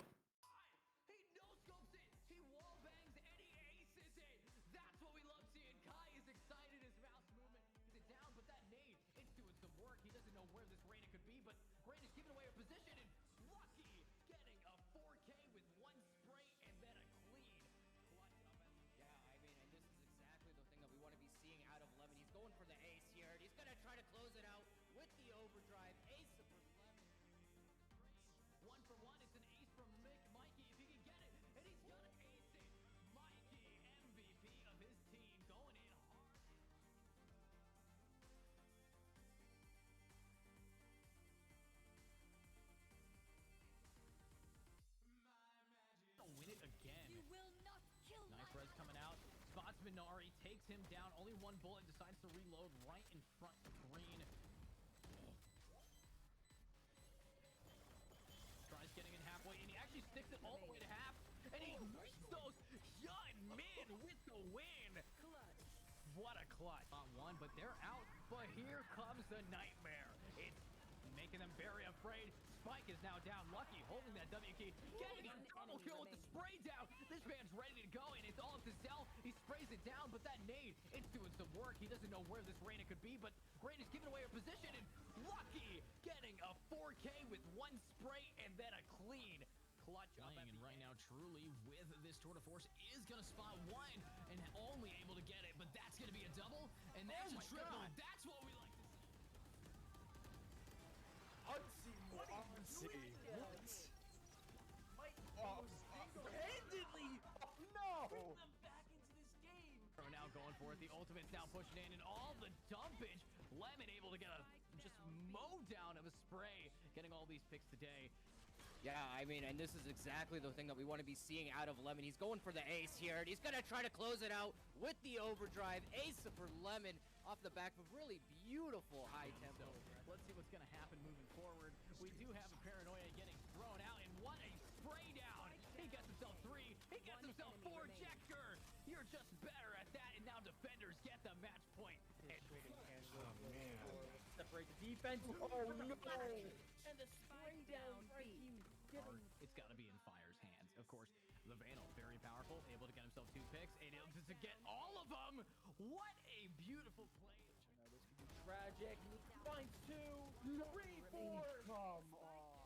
And slow things down a little bit, but now Santee in a 1v3. This is going to be very tricky. Able to find one here. He's going for the second one, and he's got it with the classic out. He's got to find the 3rd kill, a 4-piece for Santee. Actually able to close it out and put them up. They're going to save it for one more. Oh! Okay, Legend just gonna go ahead and line him up and shut him down. Killer and Lelouch down in one shot. Push, but Lulu and Chill, he's able to get 2, and that's gonna be the final shot he hears. Of course, a little bit of a flashbang coming around. Kai jumping on top of bench, making a lot of noise. These attackers are on point, and this is where Kai shots. But what a shot! He no-scopes it. He wall bangs and he aces it. That's what we're battling it out, but here we go. Brady from the top of heavens, able to try to do some damage. Last man standing here. What is going to happen now that we got Zambi? He knows that one is underneath him, but Kai is down. Last man, and he gets 2. Last guy, he's got it. And Gio, he's the man to get the pick. Beautiful play, but oh no. Does he have enough time? It's going to be down to the wire. Oh my lord, he actually pulls it. 0.15. That is not okay. He no-scopes it. He wall bangs and he aces it. That's what we love seeing. Kai is excited. His mouse movement is it down, but that nade, it's doing some work. He doesn't know where this Reyna could be, but Reyna's giving away her position, and Lucky getting a 4K with one spray and then a clean. Yeah, I mean, and this is exactly the thing that we want to be seeing out of Lemon. He's going for the ace here, and he's going to try to close it out with the overdrive. Ace for Lemon. 1 for 1. It's an ace from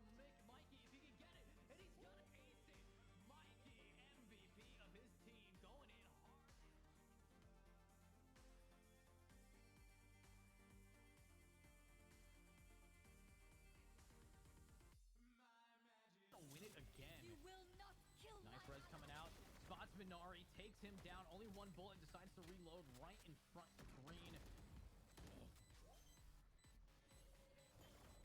Tries getting in halfway, and he actually sticks it all the way to half. And he reaches those young men with the win. What a clutch on one, but they're out. But here comes the nightmare. It's making them very afraid. Spike is now down. Lucky holding that W key. Getting a double kill with the spray down. This man's ready to go, and it's all up to Zell. He sprays it down, but that nade, it's doing some work. He doesn't know where this Reyna could be, but Reyna's giving away her position, and Lucky getting a 4K with one spray and then a clean clutch up. And right now, Truly with this tour de force is gonna spot one and only able to get it, but that's gonna be a double, and that's a triple. That's what we like to see. Unseen.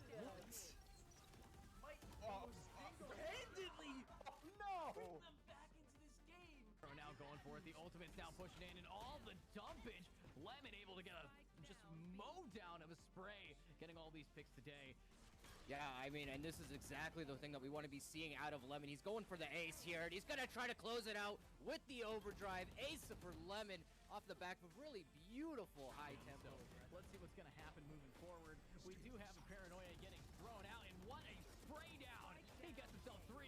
He gets himself 4. Checker. You're just better at that, and now defenders get the match point. And Separate the defense. Oh no! And the spray down right. it's got to be in Fire's hands. Of course, the Vandal, very powerful, able to get himself 2 picks, and able to get all of them. What a beautiful play. This could be tragic. Finds 2, 3, 4. Come on. And slow things down a little bit, but now Santee in a 1v3, this is going to be very tricky. Able to find one here. He's going for the second one, and he's got it with the classic out. He's got to find the 3rd kill, a 4-piece for Santee. Actually able to close it out and put them up. They're gonna save it for one more. But okay, Legend just gonna go ahead and line him up and shut him down. Killer and Lelouch down in one shot. Push, but Hulu and Chill, he's able to get 2, and that's gonna be the final shot he hears. Of course, a little bit of a flashbang coming around. Kai jumping on top of bench, making a lot of noise. These attackers are on point, and this is where Kai shots. But what a shot! He no-scopes it, he wall bangs, and he aces it. That's what battling it out, but here we go. Brady from the top of heavens, able to try to do some damage. Last man standing here. What is gonna happen now that we got Zambi? He knows that one is underneath him, but Kai is down. Last man, and he gets 2. Last guy, he's got it, and Gio, he's the man to get the pick. Beautiful play, but oh no, does he have enough time? It's gonna be down to the wire. Oh my lord, he actually pulls it. 0.15. That is not okay. He no-scopes it. He wall bangs and he aces it.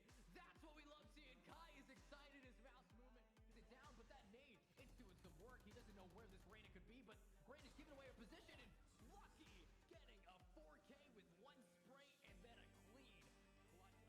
Yeah, I mean, and this is exactly the thing that we want to be seeing out of Lemon. He's going for the ace here, and he's going to try to close it out with the overdrive. Ace for Lemon. 1 for 1, it's an ace from Mikey if he can get it, and he's gonna ace it. Mikey, MVP of his team, going in hard.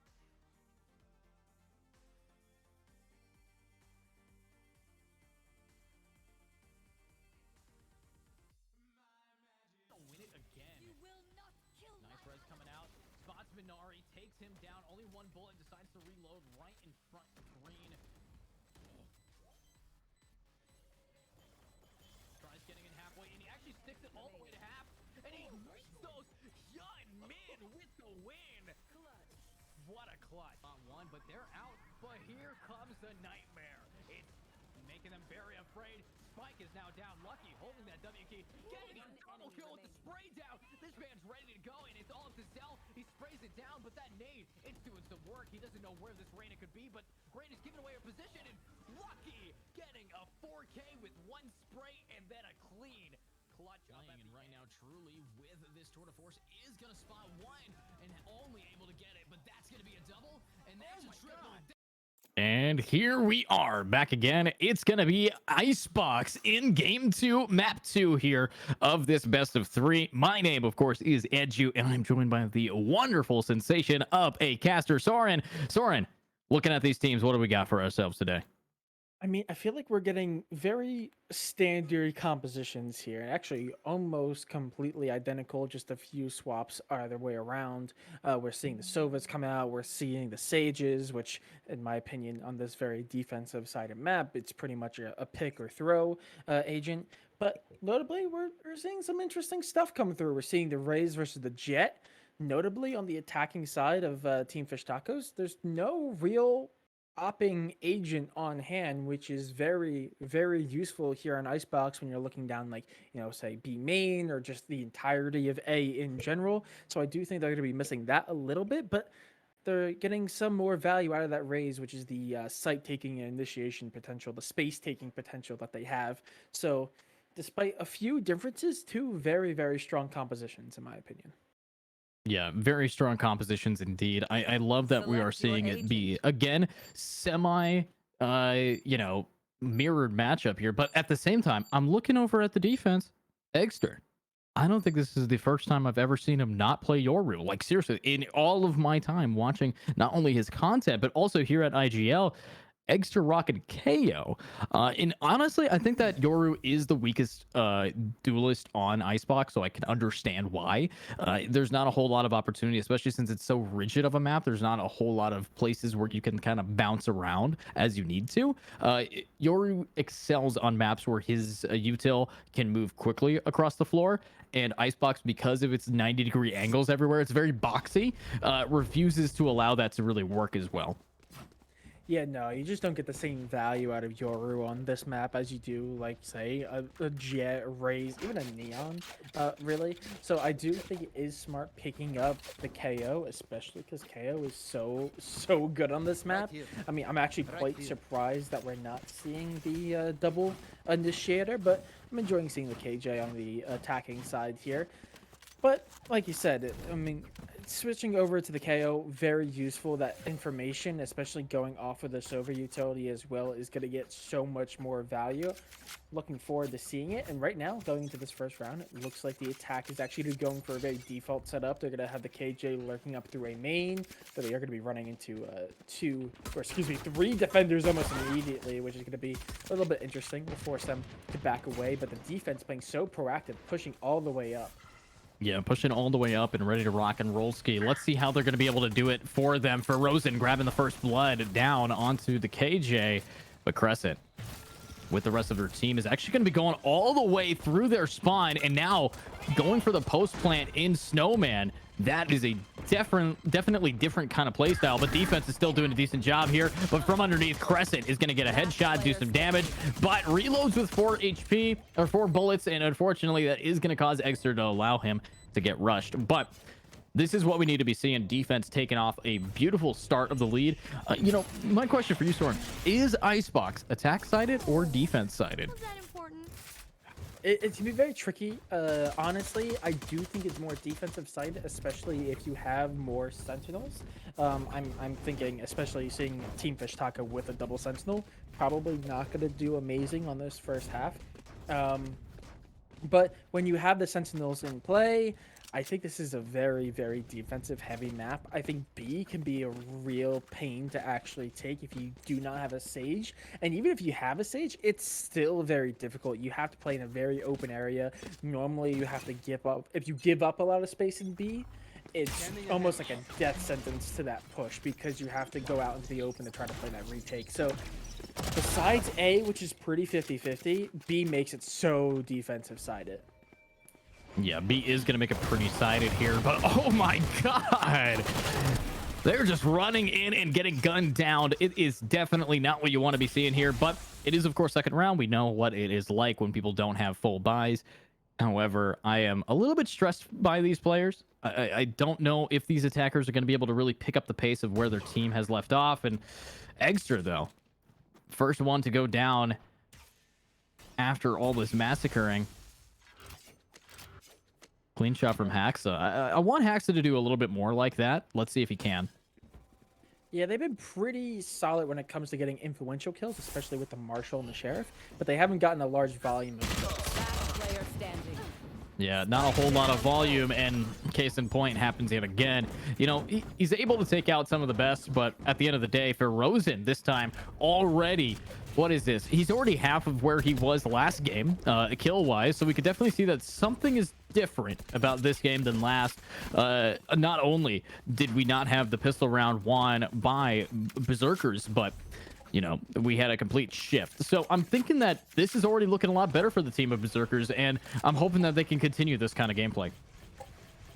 Yeah, absolutely. The attack is going to be playing very smart here. They're going to be going for this B hit when they have the rifle advantage. Much like I said, that very wide area and that open area is very punishing. But when you have the inherent rifle advantage of, you know, Spectres versus rifles, it does go into your favor, though it does depend greatly on whether or not they check on top of this box. Yikes.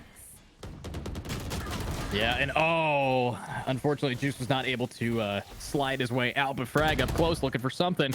Is not going to get anything. Double kill down by K-Rose, leaving only Eggster in a 1 versus 3. He does have a Guardian here. He did force up a pretty large weapon last round. So let's see what can happen here with the Guardian. Yeah, everyone's full health, though. It's going to be a very tricky retake. They have no information going in the site, but they do have full utility. Should be able to clear out some corners and maybe even check a few, but... Oh, nice shot. Can he do another? Very much damage. And oh, what a pick. But at the end of the day, Eggster with the triple is only going to be good for 3 as K-Rose is going to join him. And I love that we are seeing this kind of gameplay, but the buys are flowing and the rifles are in the hands of both sides here. So with that being said, I think it could be anybody's game, but Juice on the defense is going to be the jet with the op. We've seen him buy an op a lot, and yes, it was consistently getting 1, maybe 2 picks, but at the end of the day, I think Juice would be better off going with something more close range. Yeah, probably in this situation, though. They are running probably... I would not be surprised if they're expecting a little bit more of a subdued buy from the attackers, seeing as they weren't able to keep as many rifles, but it is going to be pretty much a full buyout bar if you light shields instead of heavy. And Juice actually is going to be pushing up so far ahead. My ult's ready. Nice. That's what I wanted to see from Juice. I mean, I said that he should pick something closer range so he can pull off plays like that, but apparently he doesn't care if he has a sniper or anything else. He's going to be getting these trades, taking out K-Rose as well, and from the side, it's going to be chased with the double, leaving only the Sage. And unfortunately, Adrenaline here is not going to be able to res anybody on their team quite yet, as they are dead across the map, and the Null command is shutting them back. We'll find 1, but it's not going to be enough, seeing as it was the ulting KO, so they're just going to be brought back almost immediately, and only really a res in hand. Wow. Something has shifted in this side. Obviously, less than 15 minutes ago, we were seeing this attacking side decimating the team of Berserkers pretty consistently towards the end there. And now it's not exactly the same. And this economy not looking too hot. We unfortunately are looking at 3 sheriffs, a marshal, and a dream floating, or 4 sheriffs and a marshal and a dream floating away from the side of Team Fish Taco. Yeah, and I feel like Team Fish Taco actually maybe just overheating here a little bit. That is the second round in a row where they've been pushing out so aggressively and have been punished for it. I think back to the first round where they had that very weird take where they cleared out the entirety of B, had the site pretty much all to themselves, but then pushed all the way through to like back a snowman and tried to take extra space, but then got isolated. And there they tried to take space. They had enough room for the plant, but they pushed through and didn't check corners. Yeah, Eggster, though, able to already pick off 2, do a lot of damage onto Adrenaline. And you're talking about picking off corners. This guy's shaving him off. But Adrenaline, very long shot. Pixel perfect. Takes down Eggster with a lot of bodies. And now it's going to be a 3 versus 4. But can these attackers really make it work for them? Especially since if we take a peek at what we have, they're spread thin. And they have to push right past Juice's op if they do want to hit up A site. Oh, but Juice, he wasn't able to get it, and that's actually going to be a res. But they want to ego peek this, and I think it might actually be in their favor if they can get this gun down. But Haxa, you know, coming back from the dead just to be dead again. Yeah, the Marshal's probably the best opportunity they had there, but immediately get picks away. And now they're going to try to take the site, but they're very limited on both weapons and util. You know, you said limited on util. He pulled out a rocket launcher out of God knows where, but Crescent is ready to make it some more. Looking for another. Juice around the corner, grabbing him down now, tying this up 2-2. Yeah, able to get that ultimate online, able to equalize it just a little bit. Juice, I don't know if they're going to be expecting this push through mid, though. Oh, I think he did. I think he saw it because you got to check your corners, and now it's just going to be up to Adrenaline. And Adrenaline, we know, is the clutch king. But, you know, Soren, I don't really think that this is going to be the kind of clutch that you really want to be seeing here, especially since he's only got a sheriff. You know, Riot gun buddy, so maybe he has a person on the side of Riot on his hands, but I don't think that's going to be enough of a buff to clutch it. Just might. And just might. You know, serious damage. You know, I got myself one of those buddies, but I never get the buff.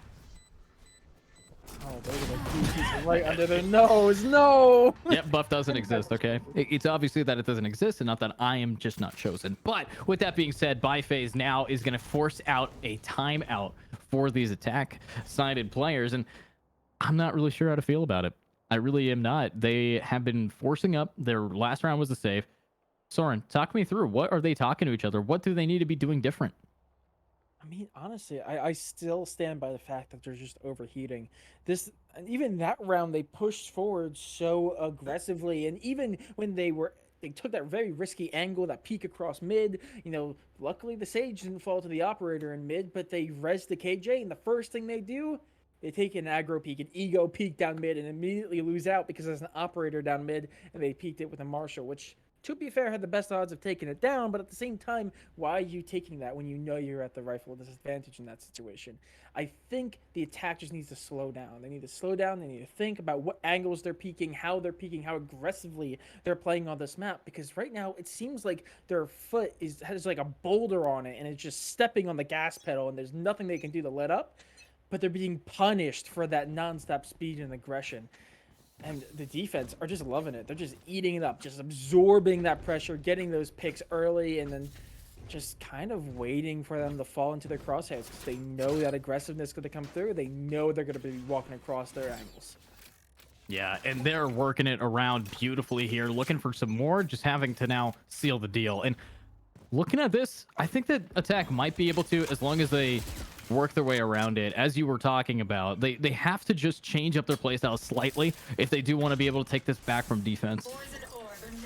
But it does look like they're going to favor this very aggressive push. It is going to be pushed back a little bit, seeing as Furozen immediately finds the kill with the ultimate from Sova. They're going to be expecting chase here. No, they won't. Wow. Spike planted. One enemy remaining. There we go, though. You know, we talked about being aggressive, but Soren, I don't think that they understand that aggression also has to be, you know, you can't just be barking. You have to be biting. And unfortunately, they're just barking up the wrong tree there, as this team on defense is different than what we've seen on Pearl. I mean, yeah, and again, I still think the play is just not there. They're still trying to go for that aggressive space taking over on B. We saw that wall get used again, where instead of that close angle closer towards B main, they're walling from Nest into Snowman, but that still has a whole line of sight down that mid area where you could be cut off, you could be pincered through. So while I like them taking that extra space, taking advantage of that area, they're getting punished for taking it. And I don't know how many times they're going to have to, you know, fall to that same trap before they realize that might not be the strategy. But they do find one kill early, only for the resident to cancel it out. Yeah, it's really nice to be seeing what we got, but oh my god, it's just the ultimates coming around, getting these early picks. K-Rose will now grab frag, and this is somewhat even. We do have both sides down one player. Ultimates, though, heavily favoring the side of defense. But I like what we're seeing from the flank developing here. Chase right behind him, looking for something, looking for anything, as he's inching their way right around the corner. Is going to be down to 3 HP against a firing squad. And he's going to have to hold this down, waiting for Egster to maybe try to back him up. And unfortunately, Crescent is going to be able to grab that for free. And what a headshot through the corner. We'll be able to take Egster all the way down. This has been shifted beautifully just by the fact that they were able to work together and get that flanker out of their way. And known Foon is taking such an aggressive position, though, that space taking has kind Nice of ult. worked. Nice ult. Spike planted. Like to see. Yeah. So much value out of it. Honestly, it was just so much use. Oh, absolutely. I think, you know, that's probably the biggest ultimate I've seen all day. Honestly, so much value out of it. But now the retakes would have to come through. 2-man push through, and Player standing. Okay, Egster, you're supposed to be a TikToker. Show us what you got. Oh, I guess he's gonna take it slow here. I see. And they just lost a thrifty round. I'm assuming it was definitely because of that early ultimate taking out a player, Kairos, being able to grab off, I believe, frag there. You know, no healer, no problem, if you know what I mean. But I'm hoping that we could see it again. That is what we need to be having. But an op in the hands of Juice, this is going to be stress incarnate if they can't really push them back. I mean, yeah, they made a few changes to their play that really switched it up. That opening kill to Kairos was absolutely massive. It also drew out a lot of utility and almost a rotation, almost completely. So a lot of value coming from it. And they made that small adjustment over towards B. They were no longer getting pincered off. They were able to, you know, hold off the defense through the choke point like you're not supposed to. There's no correct way of playing the game, but the meta way is the current game state is best played. So, I mean, they get the value out of it. They do stop the bleeding quite a bit. They also do have a res online in the hands of Adrenaline, so that could be easily used to turn any close engagement back into their favor. I could easily see them clawing their way back into this, maybe bringing this back 5-5, 6-6 for the half. But they're going to be walking right in the Juice here, and Juice might have something to say about it. Definitely might. This op is deadly, but the trigger discipline is even deadlier. That's the pick. Looking for another. He's going to pop the knives. Looking for another, but he can't really risk it. Not through the smoke. He's going to keep him up. This attack is going to be met with a huge ultimate, but it's not going to really connect to anybody. But it will open up the space for the Sage to now get that bomb planted and his team resurrected. But here we go. 5 versus 5 actually. It is an even playing field here as Chase is right around the corner in yellow, or in Snowman, looking for something. The res was used, and that's a 5v5 brawl as so much utility is being used to keep the defenders from retaking. There we go. Post. That's what we need to be seeing. Foon grabbing Chase. Kairos grabbing frag. And from above, it's just everyone down. They make this flawlessly. And I'm hoping that they can maybe even grab that op for themselves and just play it around. But nope, they're going to decide to keep that op on the ground and just work around the fact that they have crippled the economy of these defenders. Yeah, it looks like it's going to be a force buy coming out from the defenders. I think the first of this half so far from them. And they're going to have mostly rifles across the board. But most are going to be using light shields, and even Frag is going to be utilizing the Sheriff. Meanwhile, Team Fish Tacos are now in a really good financial position. They're all going to be able to full buy out here as well. Kairos, actually has 6K in the bank, so regardless of whether or not they win or lose this round, they should be able to full buy out in the next one. And this eco run is actually going to force the defense to play very aggressively. 4-man stack up through mid. They're not going to find anyone. And that gives the site completely over to Team Fish Tacos over on A. And now with the severe weapon disadvantage, they're going to have to play retake. And I don't know if they have either the utility or the weaponry to really do this. It's going to take a very large whiff from Team Fish Tacos to allow them to get to the site. Oh, Haxa grabbing Juice there. Very big, but from behind, Chase is going to be able to pick it back up. And we are seeing the ultimates now flying around. Egster popping around with his null command. He is going to be able to flash out one strafe jump around, but the timing of pulling out yet another flashbang is actually going to get him and another person killed. But up close is going to be just down to this player for Rosen.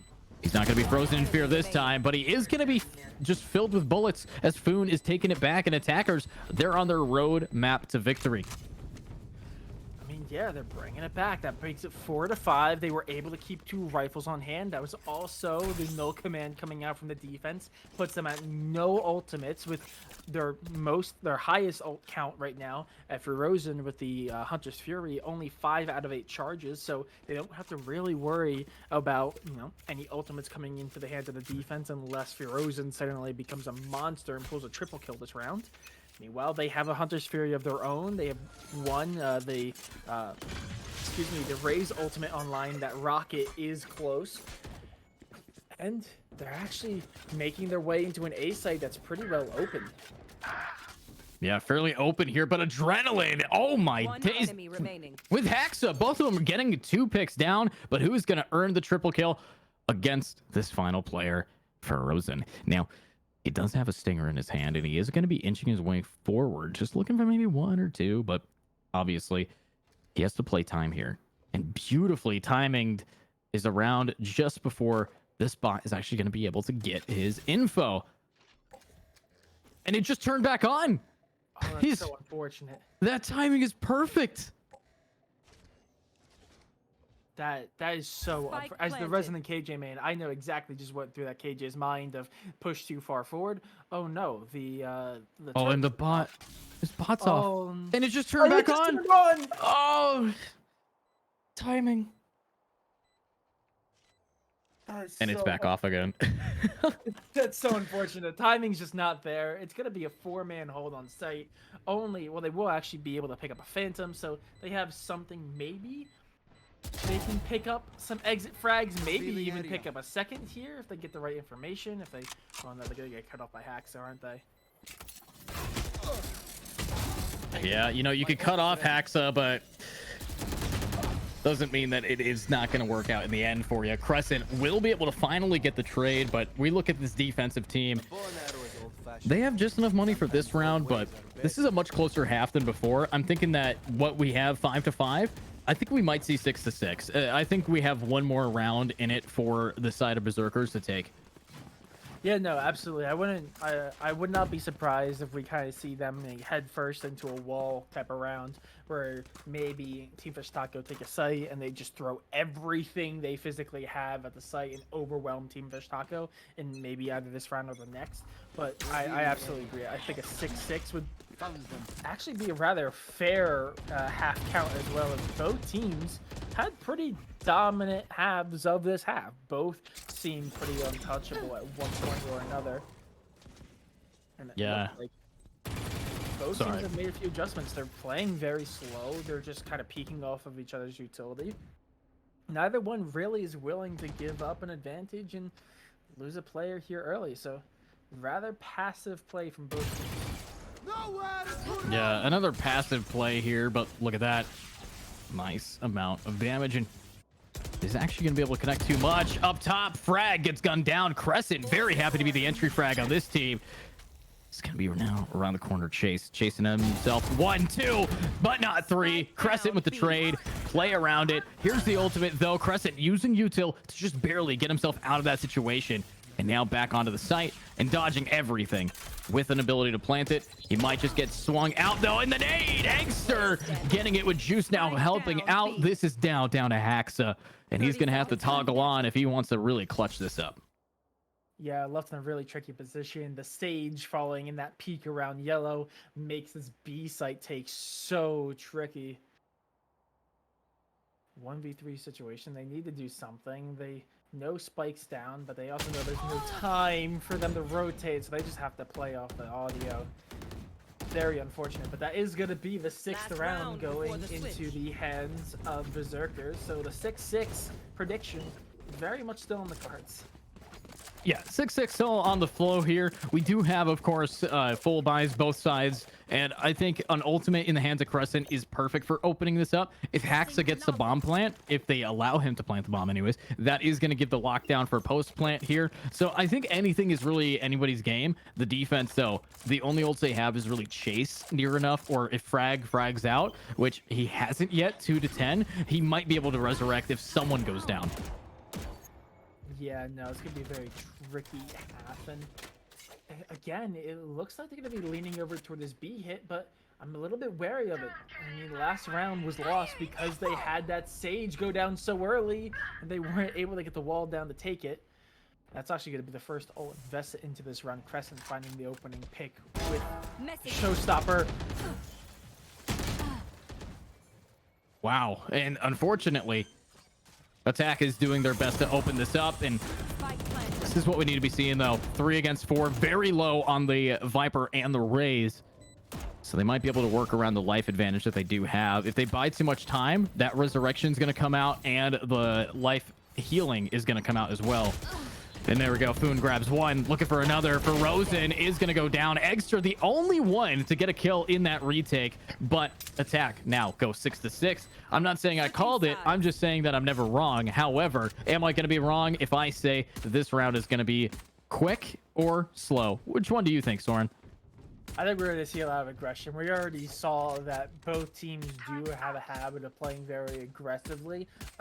One team just in general, the other during the eco rounds does prefer to play that very aggressive eco with all the pistols. So I would not be surprised if we see an all-out duel in mid, and it looks like that's what it's shaping exactly up to be. Is 4 from each team are currently lining up to make a mad dash through. I'd imagine it's going to be a quick round. It's just a matter of whose aim is going to be turned on here for the second half. Yeah, I really do think that anybody can take this round here, but with a big mid push and a lot of damage. Nice job, Juice. You've just been squeezed. That is what we want to be seeing. Crescent now around the corner looking for even more here for these players, and already this is going to not look great for Berserkers. You know, pushed off, and now Spike is going to go down on B. They have a Sova lurking, so they might be able to catch someone off guard, but it's a matter of if they can hold this site long enough for the lurk to come through.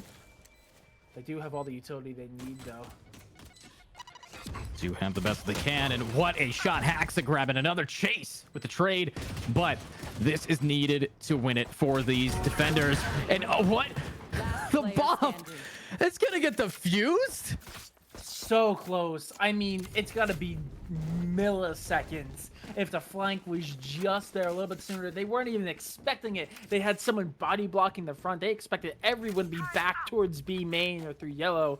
But man, if the Sova was just a little bit quicker, maybe if it was Neon and they could run a little bit quicker, maybe they could have got it. That could have been a very easy half to be won, or not half, but a round to be won.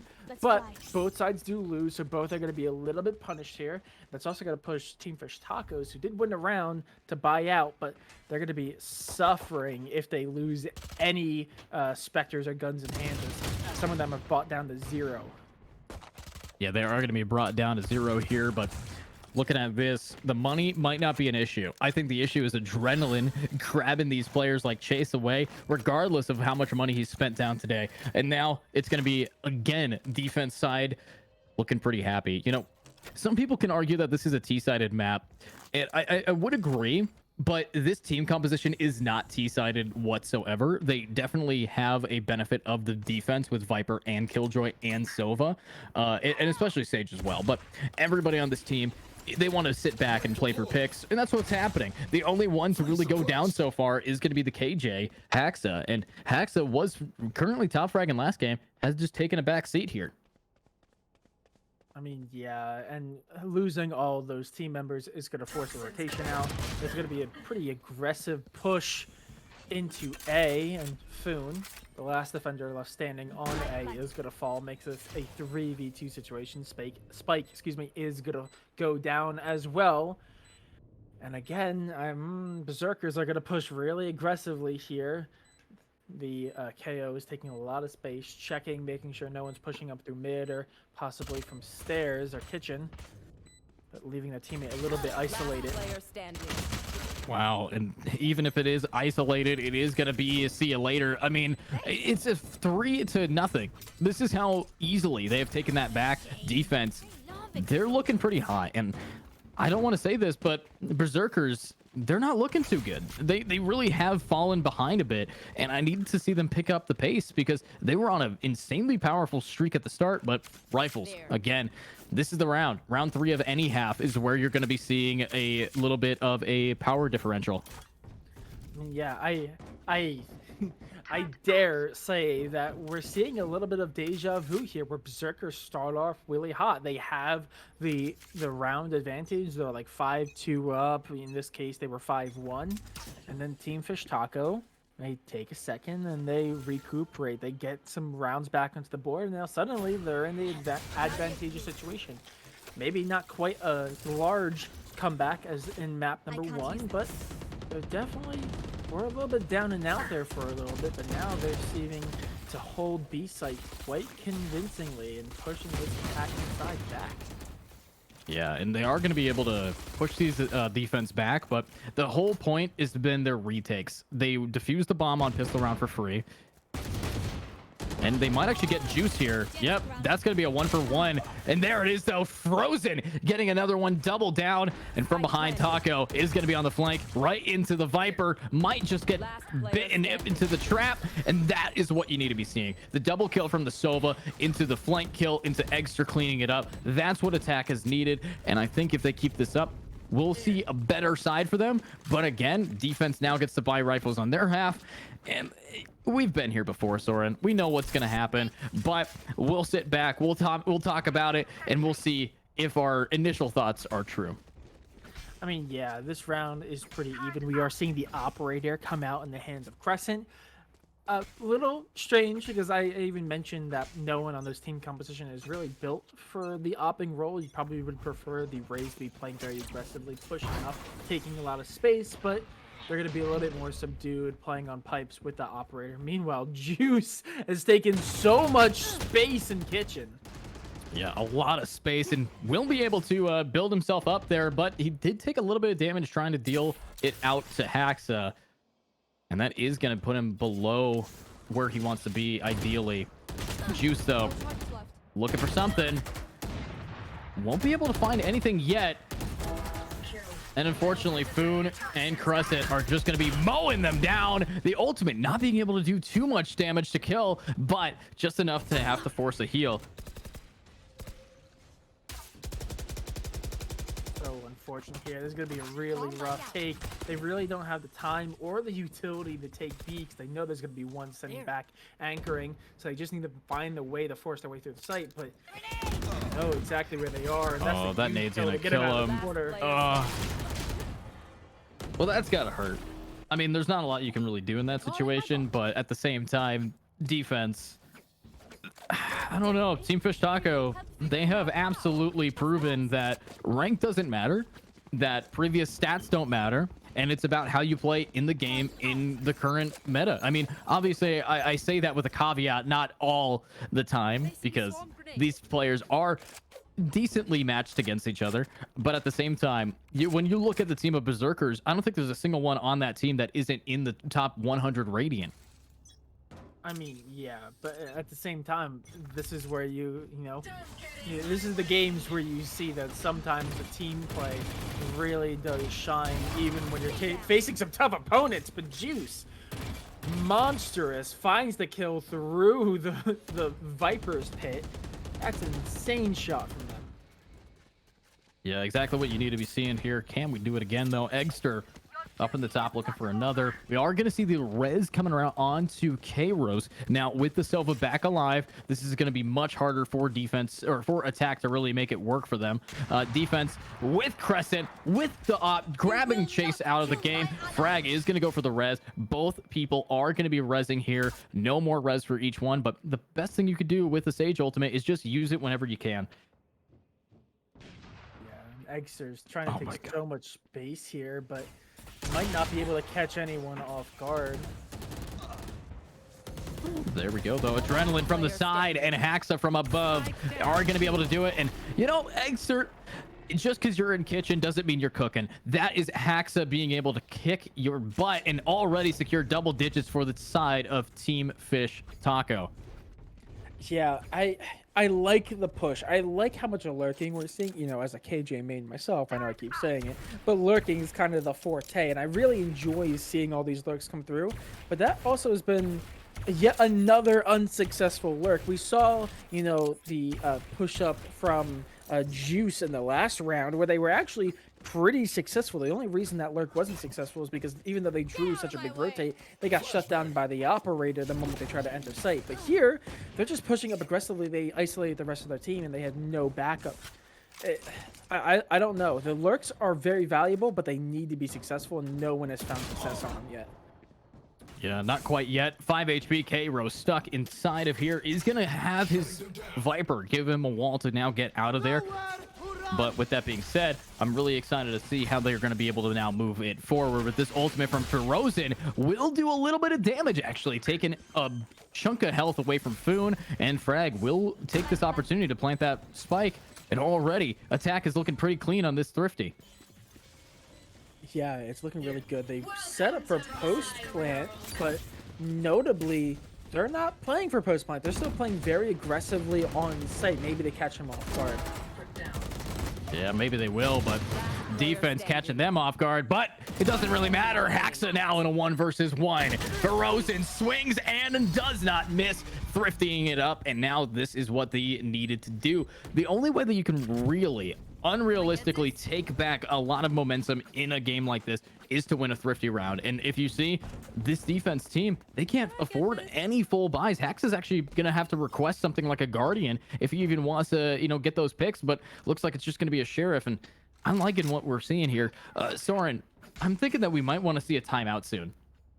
Oh, absolutely. I honestly think both teams right now would really benefit from a timeout, even though, you know, there might be a little bit of momentum after picking up that round in the hands of Berserkers. But both teams seem to be overheating. Both are taking very wild swings. Both are being punished for rather silly mistakes that players at this level and this caliber should really not be making. So I think a timeout is necessary, but it looks like this is going to be a very aggressive B push. Adrenaline's barely going to make it out alive.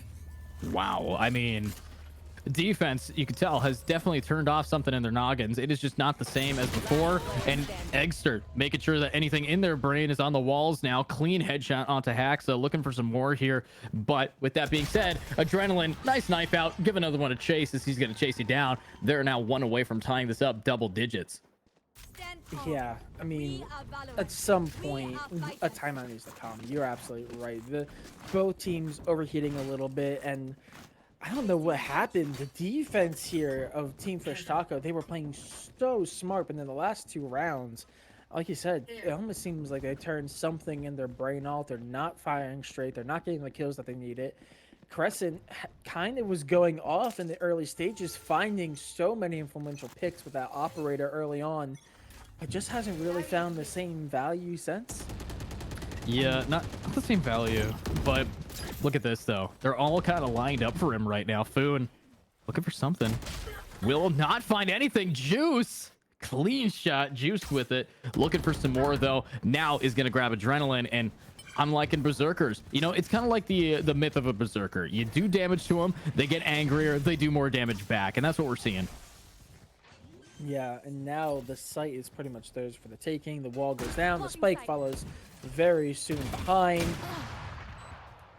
Crescent does, finding a little bit of value with that operator, but with that Sage Wall, it's going to make it even more difficult. A Vandal is probably the weapon of choice for them here, but I don't know if they're going to be able to get their hands on it. Yeah, no guarantee if they are going to be able to, but K-Rose opening it up, grabbing frag, op in the hands of Crescent, very deadly, looking for some more. But I don't know if they're going to be able to secure it with Ferozen now grabbing that KO. And oh, Chase is going to unfortunately be the guy to end this for them. Okay, I only Yeah, have, like, and now it's looking scary because again, that was another full buyout. Now both are in double digits. They've given up that 10th round, excuse me, and they full bought out. By the end, they only had a couple hundred in the bank. They do not have enough to full buy here. It's going to be the classic Stingers coming out. A little bit of a force, but it's going to be sketchy. They're going to have to at least cause some serious damage here or pull a Thrifty, because if they don't cause some serious, even if they do cause some serious damage, there's 4 and 5K left in the bank pretty much across the board for the Berserkers here. This has to be a win, despite the economic and the rifle disadvantage here, or Team Fish Taco are going to be in a really bad position going into this one. Yeah, they don't want to lose their momentum, and unfortunately, it seems like it's not really a lose situation, instead of more like just getting robbed. But with that being said, let's find out. Can K-Rose open it up with this pick on a Juice? He is going to be sending out an Owl drone, and immediately Egster just decides, you know what? Don't use that. Don't use anything, actually, as he is holding it down. Juice is going to be there to get one, but defense is dropping in and running and gunning. That's going to be another, but look at what Frack is doing. What is that? He just holds W and somehow manages to clutch them up. That is what we in the Valorant community call precise and accurate gameplay.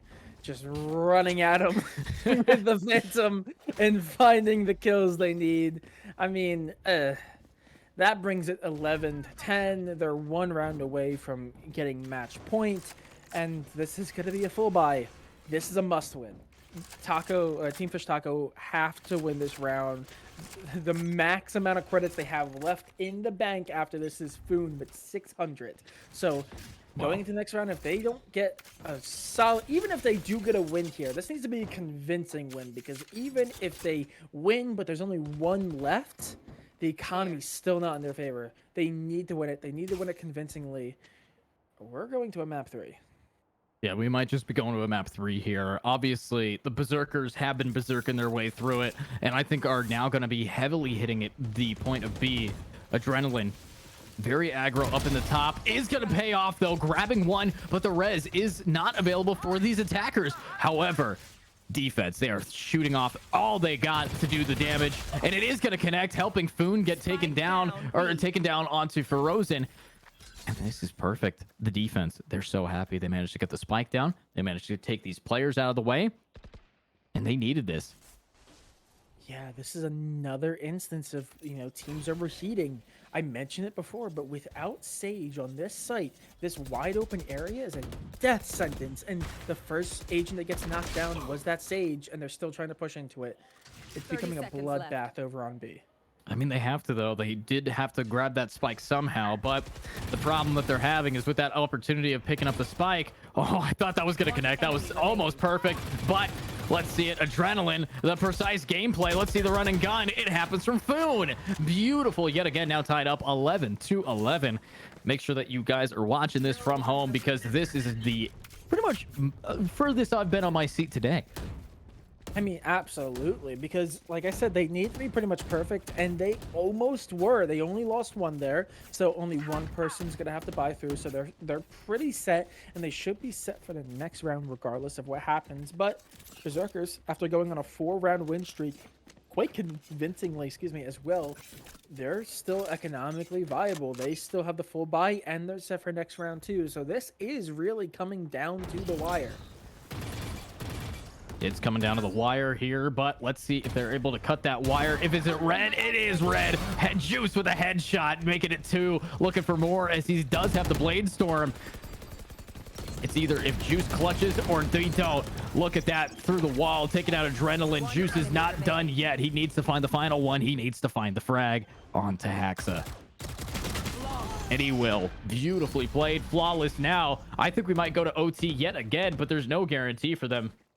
Match point. Absolutely not, because like I said, they still have quite a bit of money left in the bank. It's not going to be the full buy that I was expecting. One is going to be running the Stinger, another one's going to be rocking Light Shield. So over on the side of Team Fish Taco, it's not perfect, but they can still cause some serious damage.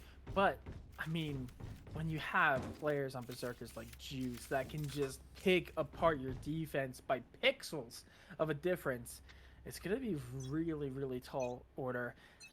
And it looks like we're going to be running almost straight back into a very similar situation. It's going to be a 5-stack over towards A. They're walking a little bit quietly here, but I don't think they've also been spotted. I would not be surprised if off of a pick with this Sober Drone, if we see a pretty aggressive push from Juice. Oh, here we go. Here's the aggressive push I was talking about. Yeah, aggressive push is going to be happening here. And oh my god, Juice is able to grab one, but he's taking a lot of damage to that smoke, and he's just going to have to swing it out. Beautiful timing. Can he do it more? Find that. And there it is. Right above. Looking for them, looking for anyone. Adrenaline will be able to be there. Hey, Rose, beautiful. So good. I think we might go to OT, especially with these ultimates from the Vipers clashing against each other. This is a toxic combination, but Kairos, he's on his road to an ace it, but Haxa's getting a double, and it's all over. We're going to overtime yet again. That was so unfortunate as well. Juice pushing through, finding that opening kill. I don't even know if you noticed it, but that opening kill from Juice with a right click from the Bladestorm actually was on the Raids, who would also just pop the Showstopper. So they traded ultimate for ultimate, excuse me, and immediately put it into the favors of the Berserkers. But man, the defense from Team Fish Taco shutting it down, the counter ultimate as well. Just overall so well played from honestly both teams, but Team Fish Taco coming out on top. That does bring us to overtime, and now it's getting a little bit sketchy because much like in the first map, we had a tale of two halves where Team Berserkers was so much better on one half and Team Fish Taco was so much better on another. So I really feel like it's going to become less of a matter of who does better here in this overtime, of who makes the first mistake, which team is going to give up their preferred half quickly, who is going to be the first one to fall into a trap.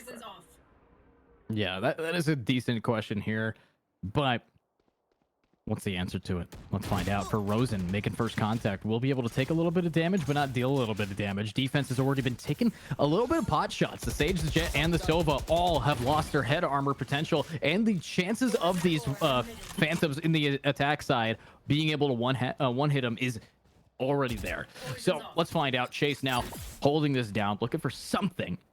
No guarantee yet. No, but that will draw such a big rotation coming out from the defense. Only one staying to anchor the Jet. Meanwhile, there's 3 attackers here. If they decide to take this quickly, they might just be able to take site without really much opposition here. Oh, that's so unfortunate.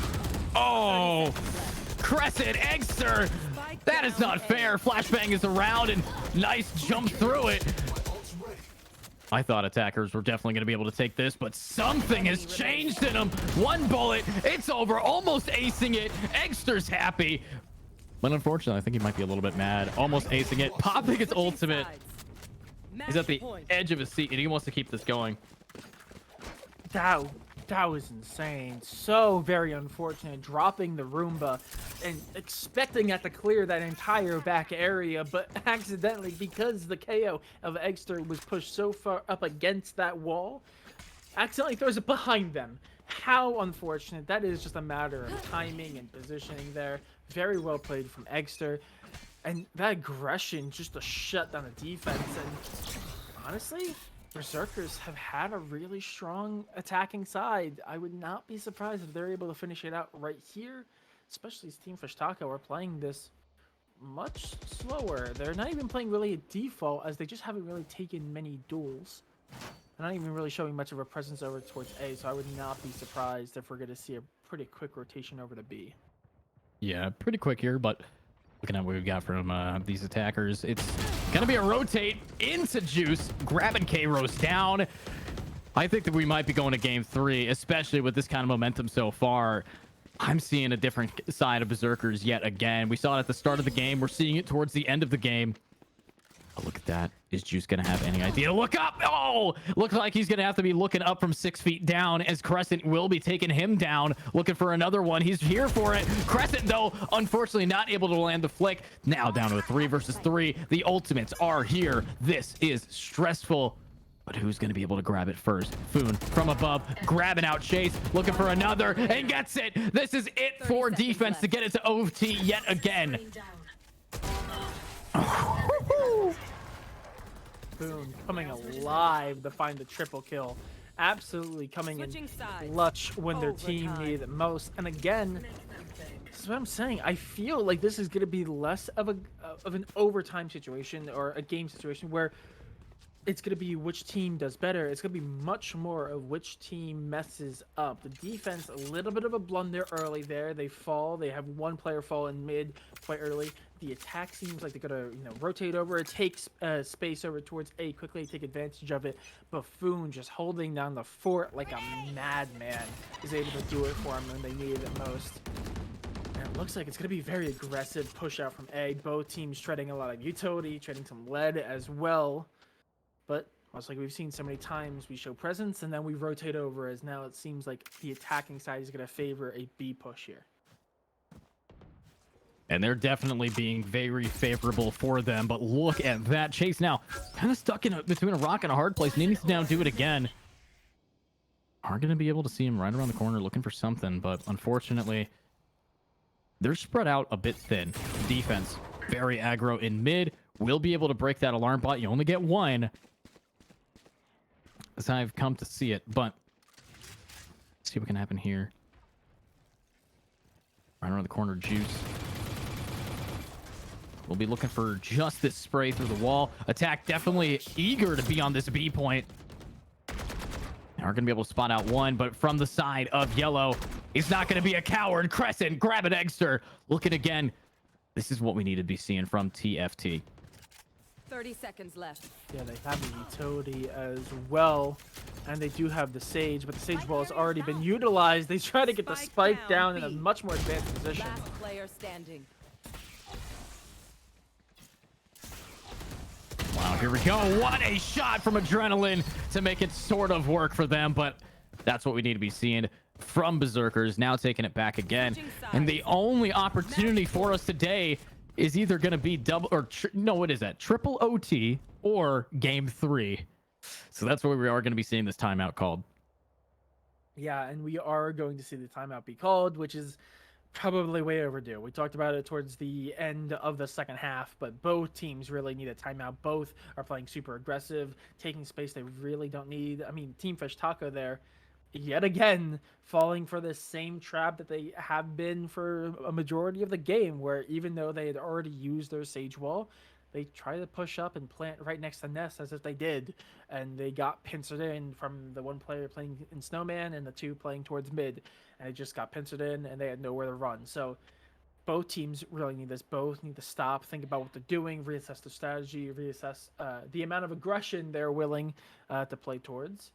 But, I mean, Berserkers, they're in a prime position. They're ready to take it to map 3.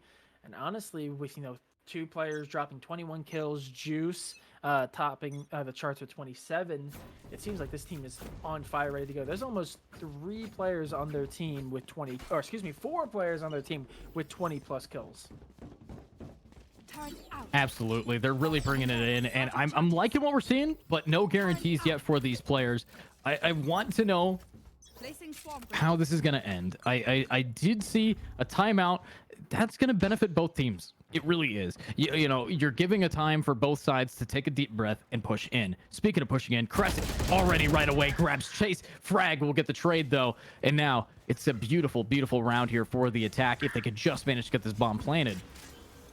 But their Sage is isolated over towards B, and it looks like they're investing so much utility, and no one is pulling off, so they're going to try to take B again. And yet again, they're taking B without the Sage, which is just so critical in this site specifically. Yeah, it is definitely a big one here, and it is working for him. Beautiful from Foon, and Kairo's getting double. We're going to triple OT, because we know Frag, he hasn't clutched these a single time. No, very unfortunate. Has been really preferring the lurking role, but again, lurks have just not been that successful in either of these games. They've just been either shut down immediately, or they've been punished as the rest of their team is isolated and outmanned and outgunned. So we're now seeing it. Frag in this 1v3 situation does have pretty much full utility. In theory, if they find 2, which they could here, they have the ultimate online, and they could be able to flip this back into their favor. But it's going to require them to do something that they have been unable to do for the entirety of this series so far. Yeah, the entirety of the series here. Now Frag, ready to rock, ready to roll. Looking for 1, looking for 2. Will spot out 1, does the damage, but 8 seconds remaining. You got to get the bomb. You got to go for the plant. There's no time. Frag, unfortunately, was too busy looking for kills and trying to frag out, and now Frag is out for the count. Beautiful job. We're looking at triple OT yet again.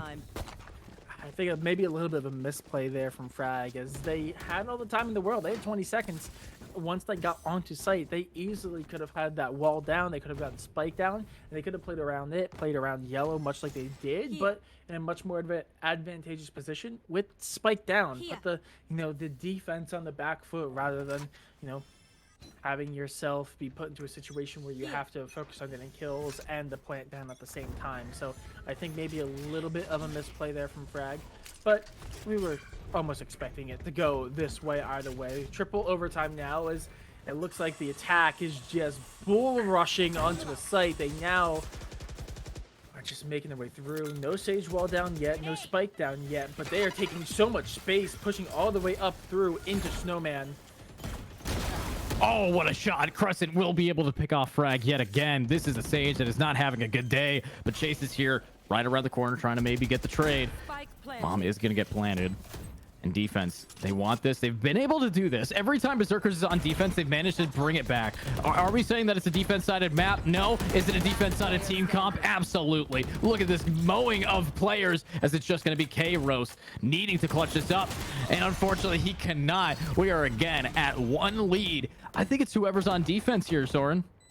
Yes, it really is. This is very much a defensive map right now. But I must say, and I say this in the most respect possible, I do not know who the IGL of Teamfish Tacos is.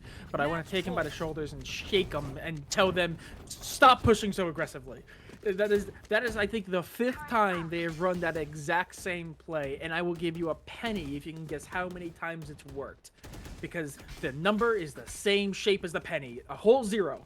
It's not worked once, but they keep trying it, and they just keep getting destroyed the moment they push up aggressively. They looked like they were in a good position because they found that first opening kill. They took all that space. They had the wall down. It was great up until Berserkers did anything. They immediately pushed back. They cut their team in half, and they were just able to destroy them from the inside out. They've done it time and time again, and they keep trying to do it. And now again, they're on the back foot. And now they're going to have to hold us off 2v5, excuse me, as a very aggressive push to B comes through. Yeah, very aggressive push, and it is working for them, though. Going to see if they can do it again. Just going to be one around the corner. Defense looking pretty clean, taking down the Jet. Juice now down. We all know what happens when Juice goes down. And what? Did Furosa just get shot through nothing? Crescent, however, is making him worth it. And there it is. I don't know how many times we could do this overtime. I really don't. I'm not really sure. That's another. That 4th overtime is so much quicker than all the other ones. That was almost the time of one single half of overtime. Very quick overall. And now we're going into quadruple overtime. I mean, our record as a casting duo has been 5 overtimes together, so we're getting close to it. But 4 is when you start having to really dig deep. That's when you're starting to pull playbooks, pages out. You're looking back at some old strategies that you had in old metas to see if you can maybe scrape by a few extra kills to turn it back into your favor. It's going to start getting scrappy here soon. You can pretty much see that as we're now seeing a very aggressive push over towards A, and it's just a utility dump off the start. Yeah, we're seeing utility get dumped. We're seeing players get dumped. This is not looking too hot here. Obviously, we do have both sides now. Again, defense is going to be Berserkers. I think if Berserkers does not win a defense round, they will lose this best of 3. But same can be said about anybody else here. It is just whoever's is on defense is going to be taking it. Chase already on the flank. This is what they need to do. Be very aggressive, but that's a lot of damage. Taking down 1, and Juice is going to now try to inch his way through. Berserkers know what to do here. We'll be able to spot out Frag. Crescent opening the door, getting the pick on a 1. And we're seeing him now take it all around. This is a hectic take of a site. And K-Roast is always good for the trade. Eggster now stuck. He's spotted. He's in a bad position. He's burning. He's down. This is it. Can we see them clutch it up? We cannot. Are we going to see a flip, though? I don't know if we jinxed it, though, Soren. Cass's curse is real. So I would not be surprised. But this is probably the most... it's almost certainly the most active we've seen Team Fish Taco in this overtime. It seems like they're constantly have been put onto the back foot, constantly having to deal with the aggression of Berserker, and constantly having to fight for their life in the second half. I think this is the first time we've seen them where they're the ones actually fighting to close it out here. So see what that does. It looks like they're changing it up. There's going to be aggressive push through B, through underlink, but Hax is going to be there to find and shut that down almost immediately. Immediately shutting it down, making it 3 down. We are going to be seeing the ultimate available. I think this is where it all comes down to ending it. We do have, of course, the defense here. Very happy about their previous take, but Ferozen and Chase have to clutch it up. That's going to be 1 shot down, making it slightly easier to do, but 2 versus 5 still not going to be perfect here. Ferozen running and gunning, grabbing a guy. Why is your knife out? Why is this working? Ferozen triple killing it up and leveling the playing field back down to a 2 versus 2. He also has the ultimate for post plant. This could be beautiful for Berserkers to clutch up. But they're gonna invest the ultimate so early, try to get a little and hit his teammate. Yep. What is happening? That's a strategy. I'm not gonna say it's a good one, but it's a strategy. I hate this. 30 seconds left. I guess they tried to find some information, figure out where these last few plays are, but I feel like that's a little bit of a heavy info gathering tool. You know, the ultimate. I think is a little unfortunate, but that kill will bring it to a 1v1.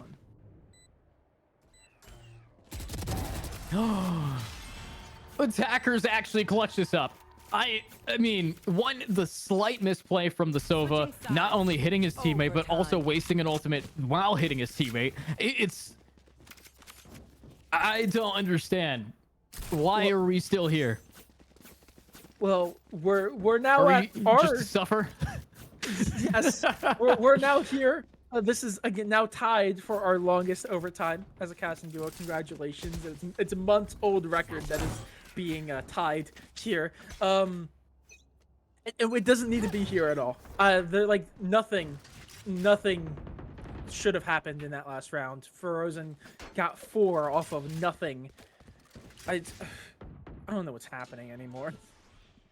I mean, I'm pressing tab. Almost everybody here is almost at 20 kills. But speaking of 20 kills, Juice from behind is going to grab another. Looking for that one. Can we see it be done?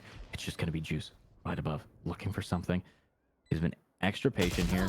But Haxa, also patient, is going to be able to bonk him on the back of the head. Now, it's a post plant.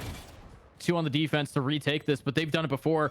Ferozen cracked out of his mind right now, looking for the shock dart to do some damage. Is not going to connect it, but he does have his teammate to try to catch up to him in mid. But they're running out of time here. Yeah, the post plant is set Oh my up. god. There we go. Wall is going to go down. He might be able to stick it. Oh, but he can't. Adrenaline jumping and taking him down. Attackers are now going to take this round. Match point. Again, Team Fish Taco, that is going to be around for them. And they're fighting for the win here. This is the second round in a row. We have not seen this yet. So this is still fresh. And they were in a really good spot. They had a really, really good start to the round in the last half. Or the last overtime, excuse me. So I would not be surprised to see them do something again. This has been very defensive-sided, but seemingly Taco has figured it out on the attacking side. Now they just need to figure out how to not throw a 4-2 man lead. Yeah, Which I feel don't like should totally. be easy. I feel like that should be pretty self-explanatory. That's like one of the first things you learn in Valorant is to, you know, play for picks, play a little bit more passively if you know they have to push in. There we go. That's one. Taco's here for it. Tacos are here. Finally, it has ended. That's what we're talking about. And it looks like we have seen this best of 3 be bested by the team of the Taco Fish. Or the Fish Taco. Honestly, I'm... You know how hungry I get, Soren, when I'm casting double overtime, triple overtime, did it again in game 1. I want to go. I want to go get a fish taco now. I want to go eat one. It's made even worse that I'm a broke college student. So the best I can do is some pasta with some like shredded cheese on top. That's all I've got. I can't afford anything else. So now I'm Jesus also hungry. Christ. Dude, I am so hungry. I need food, but you know who else needs food? That's right. Everybody here on the side of both teams. I am surprised that you guys were able to play so beautifully for the rest of this. But with that being said, we're going to have to hold off on getting food because we're going to have to first interview one player from Team Fish Taco, as we do here at IGLeague's Open Divisions. And of course, if you guys have been having fun watching, make sure to obviously check out IGLeague on their website if you ever want to compete in next division, or if you want to do some other stuff. And hopefully we are going to be seeing all of the best kind of gameplay throughout the division here. But I think this is all that we're going to be seeing here for today, with an interview on its way. So let's see, who are we going to be sending in? We're sending in Adrian right here for production, and I'm hoping to see who's going to be in for today. I'll probably just drag him in. Soren, any final thoughts of that game before we have this interview? I mean, chaotic, so chaotic, but at the same time, so entertaining. It really could have gone either way, but Team Fish Taco finally stopped pushing B without a sage and stopped over aggressing and just finished it out. So I think massive props to them. I think they were probably a bit of the underdogs coming into this. To see them win this, very well deserved, and I think massive props to them. Yeah, and you know, Soren, me and you, we've been casting here at IGLeague for about 10 months now, almost a whole year, and we've seen Team Fish Taco compete in almost every single tournament we've worked together on. So little things like that are insane. That we got these opportunities to make ourselves not only know this team consistently, but also be able to just have some fun. But I'm gonna drag in Adrenaline here, and we're gonna have some fun. Let's talk to him. Be right back, and boom, here we go. Adrenaline, welcome in. What's up, guys? What is going on? You have been crowned the Clutch King by chat today. How do you feel about how you just played that game out? That's awesome. That's awesome. I to be honest, it was all a blur. I don't remember any of the clutches because those were some very intense games. Yeah, I mean, I think I was watching this, you know, because for every round you guys played, we had to yell at it. And one thing I noticed for sure is the comeback mechanics you guys seem to have had. You were down consistently at the start of both games here, and then brought it back with fire. And that kind of doesn't really spark often with you guys. Me and Soren have watched Team Fish Taco compete against each other, or compete against a lot of the teams here, and we've never seen you guys go to this amount of overtimes. Yeah. I mean, they're really good. All those guys on that team, Berserkers, are really good. But we definitely showed some resilience today. I'm really proud of everyone for staying in it. No one got emotional when it was getting close. Everyone stayed composed. So I think it's a good quality that I'm seeing out of the squad. Yeah, I mean, we could definitely tell that you guys had a positive mentality, especially that last round, ending what seems to have been a quintuple overtime in a pretty much 20-second bout of bullets, just being able to barrage these guys down. That, you could tell, does not happen from a team who's tilted. And you know, now let's get into the actual interview. Let's talk a little bit question-wise. Soren, my wonderful co-caster, do you have any questions for Adrenaline or for a generalized question for Team Fish Taco today? I mean, I as the color, I was noticing you guys were making a lot of adaptations, and I've got to ask, how much preparation do you guys put into, you know, maps specifically like Icebox that are played a little bit more uniquely than other maps? Because I saw you guys run strategies like, so you were changing very micro strategies throughout the entirety of this series. Do you plan all of those out, or is it more of an adaptive, you figure it out on the fly? Yeah, it's a combination. We have some light structure. We're still a fairly new team, but a lot of it came down to adapting with what they're doing, kind of reading the round out as it started. And Foon is really good at kind of figuring out the tendencies they have and saying like, all right, if this U tool comes over here, let's adjust this. They're playing like this type of style, or this heavy towards this site.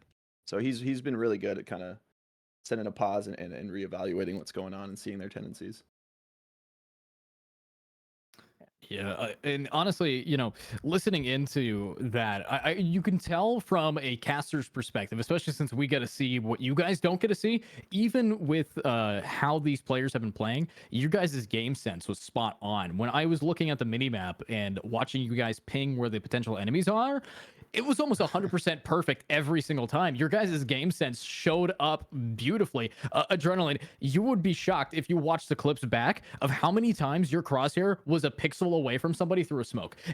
Like when you were spraying. It's hilarious to watch it from a caster's perspective. And that's the fun part about dramatic irony. We get to see something that you guys don't. But speaking of seeing something that you guys don't, I want to ask you, Adrenaline, what's a behind the scene like calls being played? Who's the IGL that really puts you guys at the pedestal that you get to be on? I've been IGLing, but it's honestly, I feel like it's more of a team effort. Like, yeah, I'm calling stuff out the start of the round, but mid round, after you get all the information from everyone, it kind of you have to adapt. So it's an entire team effort for sure.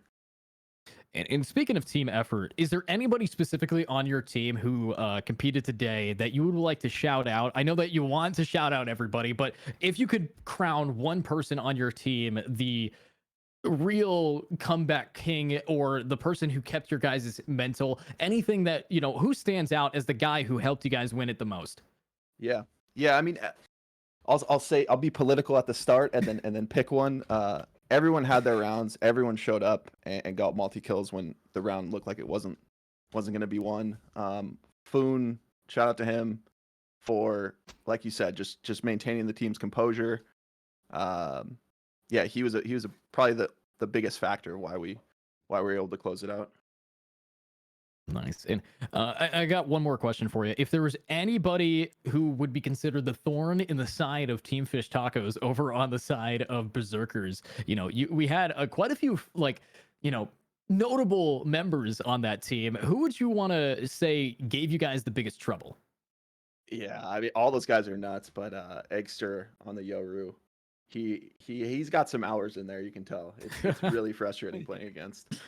Yeah, we saw consistently that he would be pulling out shorties, and while his team's full buying, and he would be so confident that he did not need a gun, and it would work every time. The fact that you guys were able to not only beat that team, but beat them in overtime both times, that really says something about yourself. Because again, looking at the ranking of your team versus their team, you guys were the underdogs, but you sure as hell did not perform like it. You performed like you were here every single day training over and over again. So it was really nice to watch. I appreciate that, guys. Yeah, we're putting in the hours to try to continually get better. Awesome. And Soren, do you have any other question that Adrenaline might be able to address? No, but I will say, if you go back and watch the VODs, we might have to have a sit down if you're the IGL and talk about the strategy of going past Nest over on B and going into Snowman. I have some choice thoughts about the strategy, but we can talk about that afterwards. You are not wrong, and it definitely needs to be pointed out and criticized for sure. Just a little bit more honing. On the strategy. Absolutely. Yeah, but that is going to be pretty much all of the questions we have for the wonderful team of Team Fish Taco today. But the final words I would like from you, Adrenaline: where can people find Team Fish Taco? Where can people find individual members? Where can people find you if they ever wanted to hit you up on the social medias? Shoot, I should probably have that written down. I feel like that's a common question. My Twitter, AdrenalineCS_. I am opening Twitter as we speak to find the teams. Perfect. Team Fish Taco at Team Fish Taco on Twitter, and then I think all the guys' names are the same on Twitter. Awesome. And if anybody here is watching in the chat, thank you guys for being such a hype beast of a community to really elevate some of these plays with the OMGs and all that kind of stuff. If you guys are a fan of Team Fish Tacos, which I know from the chat you are, make sure to check out their Twitter posts, and definitely make sure to check out Adrenaline on his own right. Definitely a fun guy to not only play with but watch play. And also, Thank you everybody for stepping in for the day. Special thanks yet again to my boy Soren. That's going to be SORIIN. And then an underscore, I believe. No, then a 5. Then a 5. Got it. 1 through 4 were taken, unfortunately. Yeah. So go follow Soren if you ever want to hear him cast at Soren5. You can also check out IGLeague's other stuff going on soon if you join the Discord or check out the website. But if you want to watch me cast or join me casting, check me out on Twitter at Educatinator. That's EDUCATONEATOR. Lots of letters. Just Google it. It'll be there. But with that being said, that is all that we have for you guys today. Thank you very much for Adrenaline for joining us, and we hope that you guys have the rest of your night amazingly.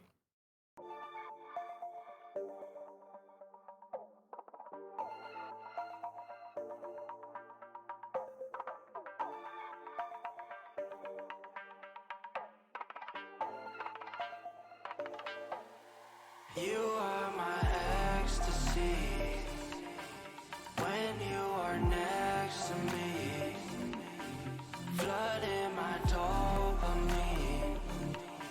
Stay here right next to me. Oh, you make me feel like I can touch the sky. You make me feel like I can touch the sky.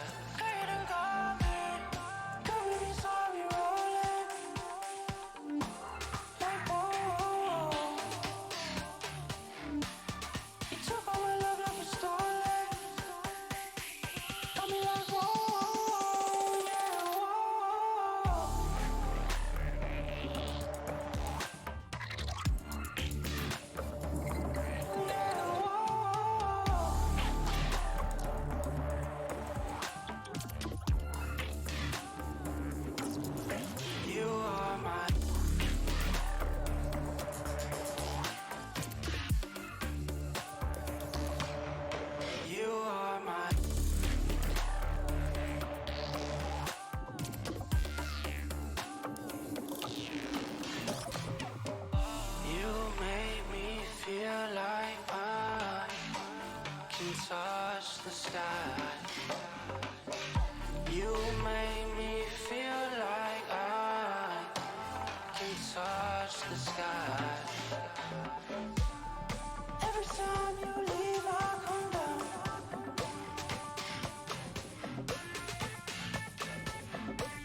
So good to know that I need you around.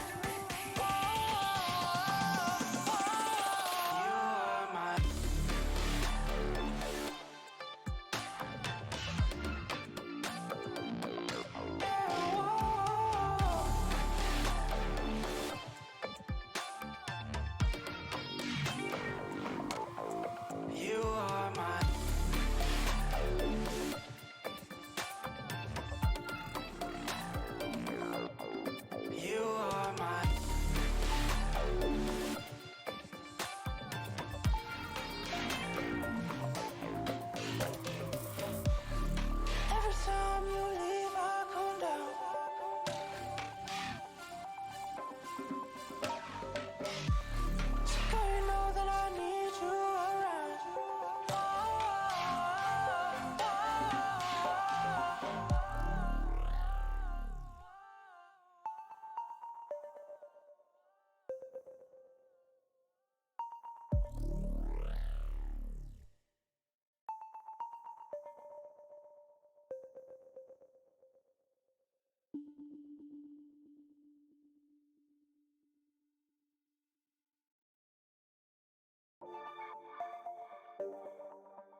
You